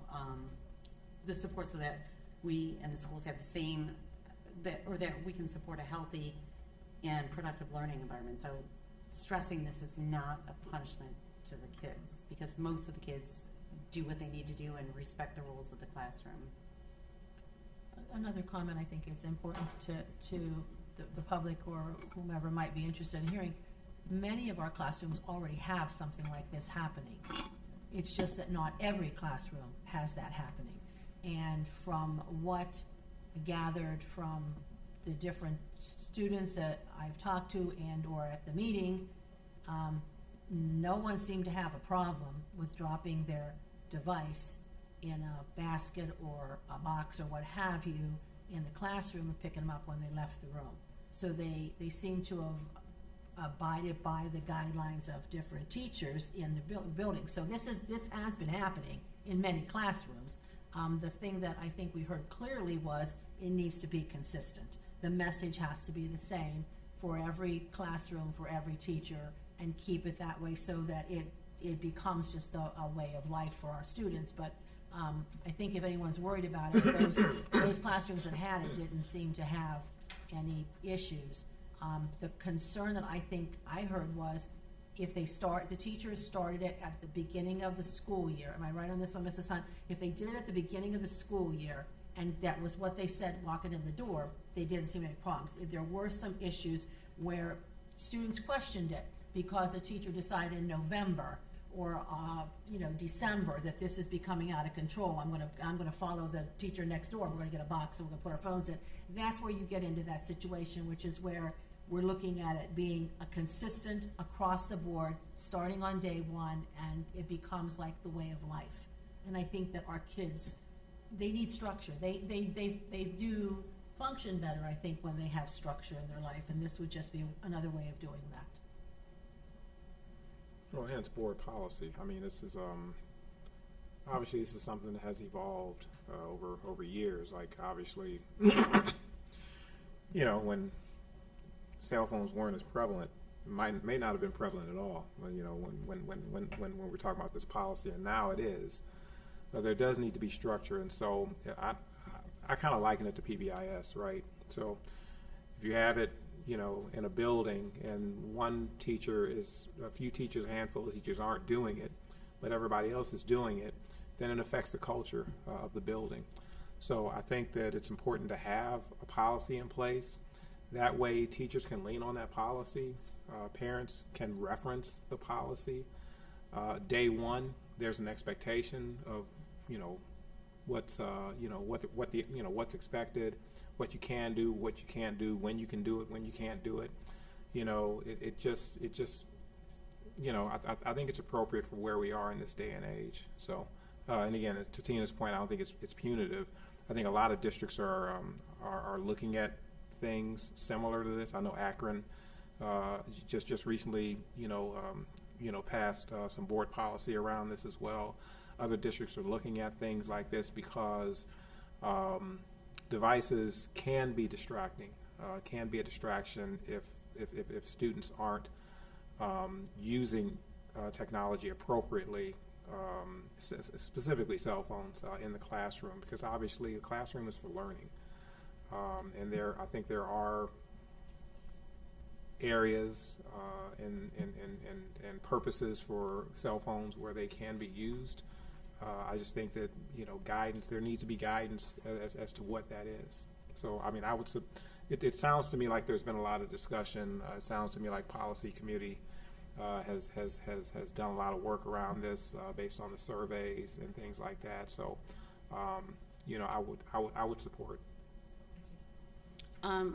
I will just start off by saying, like, as far as the cell phone policy, I'm totally for a cell phone policy. I have kids who are addicted to electronics, so I know what it is like home. So, I mean, they're pretty good in school, but like, I'm all for this to make it better for the classrooms. When I first heard about the caddies, like, I had some questions, so I do want to say what those questions are so the public can hear. Just as a parent, and as someone who I always look at what the students might think when they hear something like that, my thought is like, what's going to happen? So these were some of the questions that I had brought up.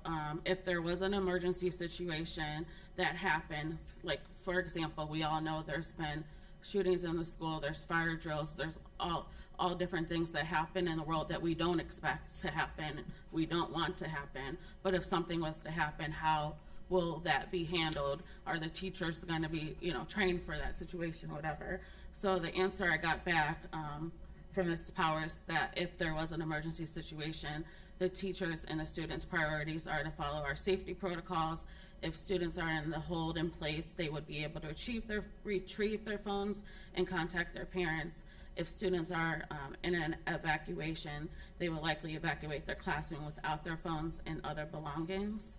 And then I was asking about the whole not being responsible, like if you lose your phone and things like that. My thought was, okay, I totally get that part, but if we're now holding their phones, and my thought is, I think about kids being mischievous and trying to do things because they are always going to look at loopholes and ways that they can do things to be funny or do a prank or whatever when the teacher's not looking. How can we get, like, so that's why I've been looking to try to see what this stuff looks like, because my first thought is like, okay, is it going to be locked up? Is it not going to be locked up? Because if it's not locked up, the teacher turns their head, they step out of the classroom. What are kids going to do? Like, so I try to think of like those types of situations, because, like, again, if a kid takes someone's phone or blah, blah, and they don't get that phone back, yeah, we might not be responsible, but you better believe you're going to be getting phone calls from parents talking about, like, hey, you have the phone. My kid didn't lose the phone. You had it. It wasn't, in your possession, and this happened. So it might cause just more phone calls and letters and issues for that. So I just want, when it comes to these things, just to think about all those other situations that, what if this happened? What if that happened? So that our staff is prepared when it comes to these things, so that we have the right procedures. Like, I see that Caddy has like a handle. Maybe if there was something, maybe they grab that handle and take it with them, and that way that avoids it. Like, so just thinking of those different situations, I will say, like, also too, like, you'll probably hear some of the feedback from the community when you hear this. Well, you know what? I call Dodge, or I call Bissell, or I call the RBC, I call the high school, and no one's answering the phone. Like, so how would I get in touch with my students if no one's answering the phone, blah, blah, whatever. Like, so just making sure we have all those measures in place so that we could be like, okay, like, this is what, like, so just so that we are covered for our community. And then the last thing I'll say is, when I worked at another financial institution, it was a bank, and we had started a cell phone policy, like, just because with being in front of clients' accounts and different things like that. They wanted to make sure we had cell phones away. We didn't have, they even took away pens and all, everything away, just because they gave us writing boards, just, you know, because like to be safe, because there was people doing stuff that they're not supposed to be doing. So we had an employee who, you know, there was other people who would just keep their phones to them, you know, just don't have it out, you know. But we had an employee who, she followed the policy. She made sure her cell phone was locked up in her purse, in her cabinet, you know, never used it. Well, her family was calling the office because her husband, something happened to him, and they couldn't get in touch with her. So they kept calling that emergency number, no one answered. They kept calling, like it got to like another department. Finally, they got in touch with her. By the time they got in touch with her, husband already passed. So then they started to relook at like the different ways that maybe they should do things just because that situation happened. So just start thinking about that. The other thing that just brought to my mind too was it says that for discipline, if they were like first offense, like or something like their parents have to pick up the phone or something like that. I don't know. One thing I think about, I just try to think about the worst case scenario type stuff, like always, it's just me. So like, if a parent is not able to get to them during the day or whatever, and that person goes home and something happens and they don't have a phone or something like that, like, I don't know if there's something that could be like, hey, at the end of the day, they get back their phone, like so that they have that for going home. Just think, like, the last thing I want is something to happen to our student walking home, catching the bus, whatever the case may be, and, you know, they don't have their phone. So just think through those different scenarios. Like, it's just my little 2 cents. Well, and according to what we're recommending tonight, the parent wouldn't be picking up the phone from the school office unless it's a repeated offense. Okay. And so we're hoping that students learn that The first if time. the principal has your phone, he's going to give it back to you at the end of the day, but let's not do that again. Again, it is the intention of this recommendation not to punish our kids.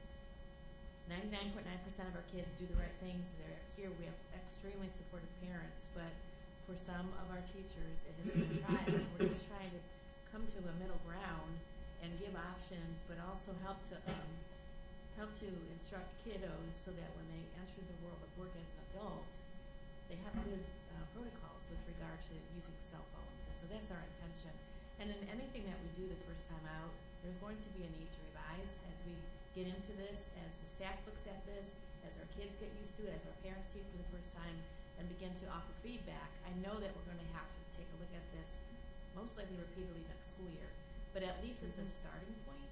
And so with your authority, I would like to provide on the August 2nd board agenda this formally to the board as an addended student handbook language document, which would then be dropped into our Power School parent portal. And then as the principals get underway in the middle of August with their parent student meetings, I should say, they're going to introduce this specifically.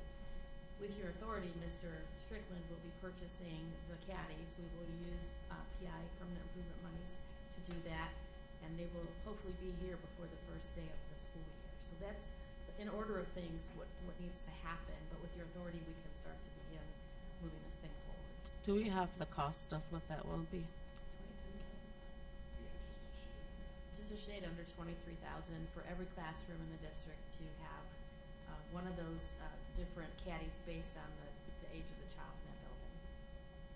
And I think as we've heard before, consistency, I think it's takes a burden off the staff and also off the administrators, because it's not like it's a case by case thing or we're making exceptions, or it will be very clear that if this happens, here's what the consequences are going to be. You know right up front that if you're not following and using it properly, it's not going to be, oh, well, in this classroom they get away with doing this, but in this classroom they're going to have their phone taken away or punished.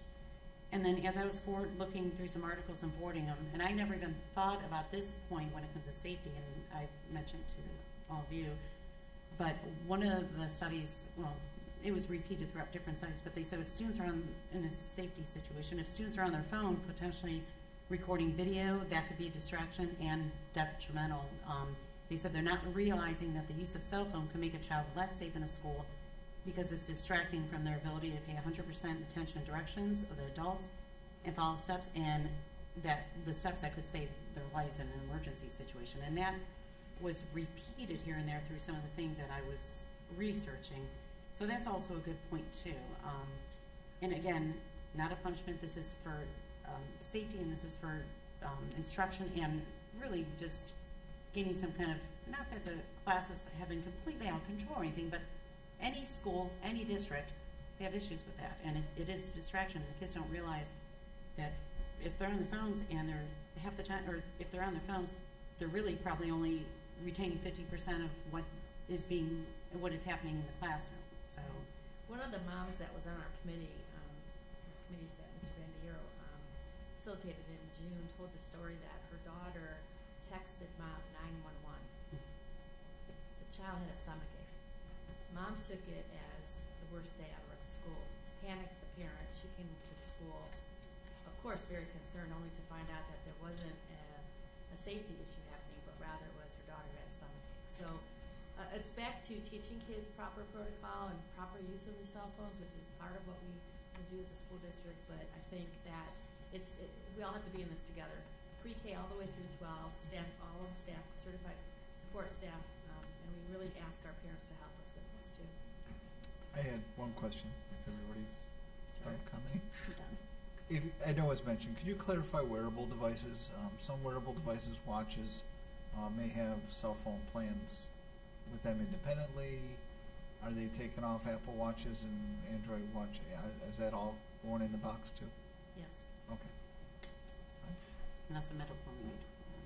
Right, yeah, I mean, if We it's do have kiddos, as Mr. Bandiero said, who monitor yeah, if it's glucose monitoring levels, glucose, so yeah, that's a different, that would be an allowable thing. okay, Thank you for your time this evening. Thank you. all right. Thank you. We will move on as everybody comes back to their seats to treasurer's reports and recommendations. Without objection, my colleagues, I will read I-1 through 5. I-1, resolved that the Twinsburg Board of Education approves the following meeting minutes, regular meeting of June 28th as sent to the board under separate cover. 2, resolved that the Twinsburg Board of Education accepts the following financial reports for the month of June 2023. Bank reconciliations, cash summary report by fund, cash summary report by fund, and special cost center disbursement, summary report, and investment portfolio review as sent to the board under separate cover. 3, resolved that the Twinsburg Board of Education approves all expenditures for the month of June 2023 as reflected in the above named reports. 4, motion to correct an error in resolution 23-317 fiscal year closing to retroactively reflect the board's approval of the following motions as of June 28, 2023. Motion to approve the amended certificate of resources attached for the fiscal year 2023. Motion to approve the appropriations resolution attached in FY 2023, and motion to approve proposed temporary budget appropriations resolution attached to FY 2024. And 5, resolved that the Twinsburg Board of Education approves the following: the final amended certificate of resources for fiscal year 2023 is sent to the board under separate cover. The final appropriations resolution FY 2023 is sent to the board under separate cover. And the proposed temporary appropriations resolution FY 2024 is sent to the board under separate cover. Do I have a motion for those 5 items as read? So, Moved by Mrs. Davis, second. second. Second by Mrs. Travis. Discussion, questions, Mrs. Rosanna, anything you wanted to point out? I explained it in my letter to the board, what Yes. the correction is under number 4. I appreciate the understanding it was a clerical issue. Typing of something copied over from a prior board agenda, and it did not clearly state the board was approving the temporary appropriations for fiscal year 24, which by the law we need to approve them by or on July 1st. So that's why the clarification and the correction retroactively, just to make sure that the board was aware. I did send it to the board in the attachment prior to that meeting, but because of a clerical issue, we had not the right language there. Thank you. Any other questions or comments? Roll call. Mrs. Crawford, Yes. Mr. Curtis, Yes. Mrs. Travis, Yes. Mrs. Davis, Yes. Mr. Fava. Yes, and those 5 items pass 5-0. Moving on to J, I will read 1 through 5 again. J1, resolved that the Twinsburg Board of Education accepts the certificated licensed personnel and/or contract recommendations detailed in the attached exhibit as per the dates, terms, and other applicable conditions specified pending satisfactory ORC background check. 2, resolved that the Twinsburg Board of Education accepts the revised certificated licensed personnel recall list. 3, resolved that the Twinsburg Board of Education accepts the classified personnel and/or contract recommendations detailed in the attached exhibit as per the dates, terms, and other applicable conditions specified pending satisfactory ORC background checks. 4, resolved that the Twinsburg Board of Education accepts the revised classified personnel recall list. And 5, resolved that the Twinsburg Board of Education accepts the supplemental contract recommendations detailed in the attached exhibit for the dates, terms, and other applicable conditions specified pending satisfactory ORC background checks. Do I have a motion for those 5 items? So moved. Moved by Mr. Curtis. Is there a second? Second. Second by Ms. Travis. Any discussion?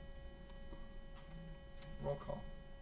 Mr. Curtis, Yes. Mrs. Travis, Yes. Mrs. Crawford, Yes. Mrs. Davis, Yes.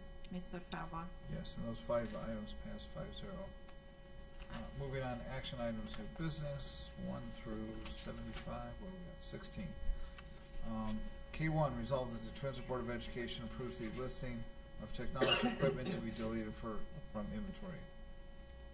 2, resolved that the Twinsburg Board of Education approves the agreement with Crockett Physical Therapy, 9361 Riverview Drive, Macedonia, 44056, effective August 1st and through July 31st, 2024, to provide the physical therapy services to students with disabilities enrolled in the district at a fee not to exceed $105,000. This is a general fund expense.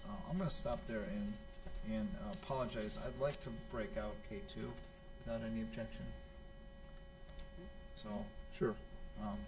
I'm going to read 1, I'm going to go on to 3, and we'll come back to 2, if that's okay. 3, resolved that the Twinsburg Board of Education approves the school district contract with KidsLink, LLC, 899 Frost Road in Streetsboro, for 1 student to attend KidsLink school for the 2023-2024 school year. The tuition cost is $93,000. This is a general fund expense. 4, resolved that the Twinsburg Board of Education approves the contract with New Story Schools, Ohio, from Columbus, Ohio, for 1 student to attend the New Story School for the 2023-2024 school year at a cost of $83,670,000 as sent to the board under separate cover. This is a general fund expense. 5, resolved that the Twinsburg Board of Education approves a contract for professional services and STEPS Educational Group of Parma for 1 student to attend the STEPS Academy Insightful Minds for the 2023-2024 school year in accordance with the student's IEP as sent to the board under separate cover. Tuition cost is $79,000, and this is a general fund expenditure. 6, resolved that the Twinsburg Board of Education approves the agreement with Sendero Therapies of Northville, Ohio, at a cost not to exceed $310,000 to provide occupational therapy services for the 2023-2024 school year as sent. This is a general fund expense as sent to the board under separate cover. 7, resolved that the Twinsburg Board of Education approves the agreement with LLA Therapy to provide services as needed from licensed therapists for the Twinsburg City School District students attending educational alternatives during the 2023-2024 school year as sent to the board under separate cover. This is a general fund expense. 8, resolved that the Twinsburg Board of Education approves the contract with HI Translation and Interpreting out of Independence for as needed translating and interpreter services for the 2023-2024 school year for the contract sent to the board under separate cover. This is a general fund expense. Service Agreement 9, resolve that Twinsburg Board of Education approves the service agreement with Educational Alternatives of Cleveland for 9 students to attend the Educational Alternatives Day Treatment Program and Choral Autism Program for the 2023-2024 school year, as sent to the board under separate cover. The prepaid tuition is $254,896, which included a credit of $39,508 from the 2022-2023 school year. This is a general fund expense. 10, resolve that the Twinsburg Board of Education approves a settlement agreement, release and waiver for tuition expense for 1 student to attend the Cleveland Clinic Children's Center for Autism Learner School for the 2023-2024 and 2024-2025 school years inclusive of the summers of 2024 and 2025. Tuition cost of the district is not to exceed $64,530 per school year, per the conditions outlined in the agreement as sent to the board under separate cover. This is a general fund expense. 11, resolved that the Twinsburg Board of Education approves a student affiliation agreement between Kent State and the Twinsburg City School District effective August 1, 2023 through July 31st, 2028 to place students in the dietetic internship program in the district for the purpose of participating in field-based experiences as sent to the board under separate cover. 12, resolved that the Twinsburg Board of Education approves the following police officers to provide security events at the 2023-2024 school year, and the rate is $45 an hour, and there's a list in the agenda. 13, resolved that the Twinsburg Board of Education authorizes the memorandum of understanding with the Twinsburg Education Association regarding the terms of continuing contract for teacher Monique Kirkland upon recalled employment as sent to the board under separate cover. 14, resolved that the Twinsburg Board of Education approves the behavioral services agreement with ABA Outreach Services of Independence to provide behavioral services for the district for the 2023-2024 school year, not to exceed $264,994. This is a general fund expense and IDEA-B expenditure and sent to the board under separate cover. 15, resolved that the Twinsburg Board of Education approves the first reading of the revised Board of Education policies as noted below as authorized Board of Education Policy Subcommittee on July 12, 2023. 1439 is revised for holiday administration, and 5136 revised policy personnel communication devices students. 16, resolved that the Twinsburg Board of Education approves the service agreement with PSI affiliates of Twinsburg for school health clinic services effective 2023-2024 school year, not to exceed $234,000 is sent to the board under separate cover. This is a general fund expense, and as a reminder, we're reading 1, and we're skipping 2, K2, and then all the rest in this vote. So, that being said, do I have a motion for those 15 items as read? So moved. Moved by Mrs. Travis, is there a second? Second by Mrs. Crawford.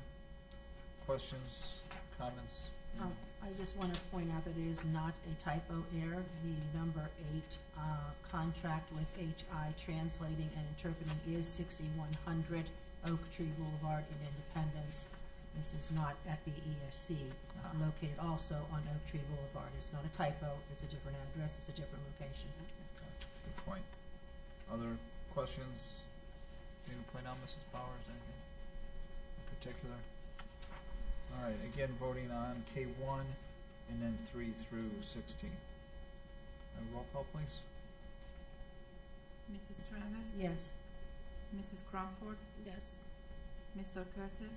Yes. Mrs. Davis? Yes. Mr. Falber? Yes, and those 15 items pass. I will Five. respectfully ask that we probably approve the addendum to the agenda first for item number 2. We don't necessarily have to do that, we can break it out without an addendum. Yeah, Well, we don't have to, okay. just a breakout. I'm gonna now read K2.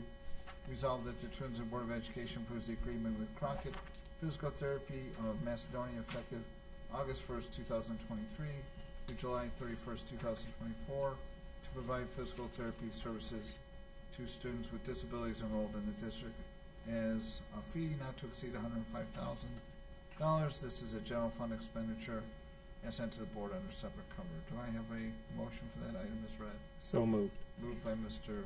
Curtis, is there a second? Second. Second by Mrs. Davis. As a matter of explanation, when this came up last year, this is a friend, and I misread it, in the agenda the first time, so I apologize. I will be abstaining, from this. It's just someone I happen to know personally. Had been contracted with the district many, many years before we ever met, but we've met through other circumstances, so I'm just gonna be abstaining from that, which is why I wanted that broken out. Any questions further? Roll call? Mr. Curtis? Yes. Mrs. Davis? Yes. Mrs. Crawford? Yes. Mrs. Travis? Yes. Mr. Falber? Abstain. That item passes 4-0 with one abstention. Thank you for that. And moving on to 17 and 18. 17, resolved that the Twinsburg Board of Education approves the agreement with Educational Service Center of Northeast Ohio, Independence, for one student to attend the Prentice Autism Center for the 2023-2024 school year at a cost not to exceed $88,350, as sent to the board in a separate cover. This is a general fund expense.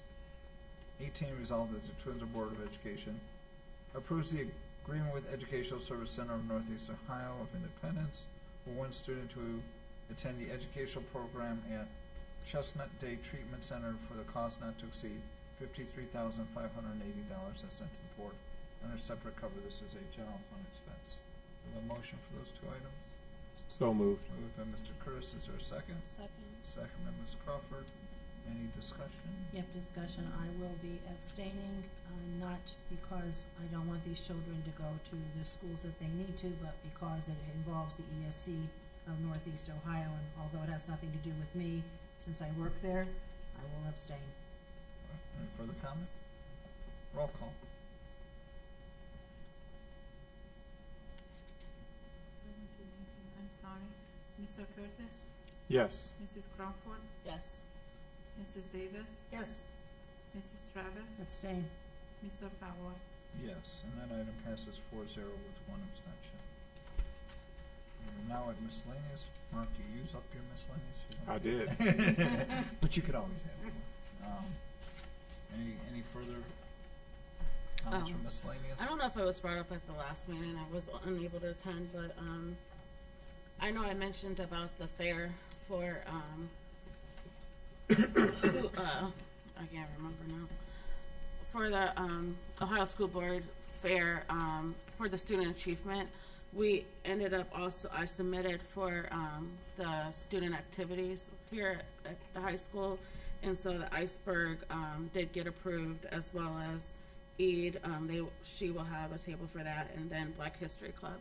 So we'll have them represented at the fair, along with Great Expectations. So we'll have a lot of representation from the high school, which is exciting. And then I just found out, I didn't know, but I guess I was selected as an ambassador for public education for the OSBA. So I'll be meeting with them sometime next week to get more information about that. Congratulations. Thank you. Can't wait till you fill us in. Anything I else? said, from- can't wait till you fill us in. Anything else from miscellaneous? All right, we do have a need for executive session. I'll make the motion that the Board of Education enters into executive session at 9:24 PM to discuss the employment and compensation of public employees as per educational policy 0166A. I've made that motion. Is there a second? Second. Second by Ms. Travis. Discussion, roll call. Mr. Falber? Yes. Mrs. Travis? Yes. Mrs. Crawford? Yes. Mr. Curtis? Yes. Mrs. Davis? Yes. That item passes 5-0. We are now in executive session, and we do not anticipate further business when we reconvene.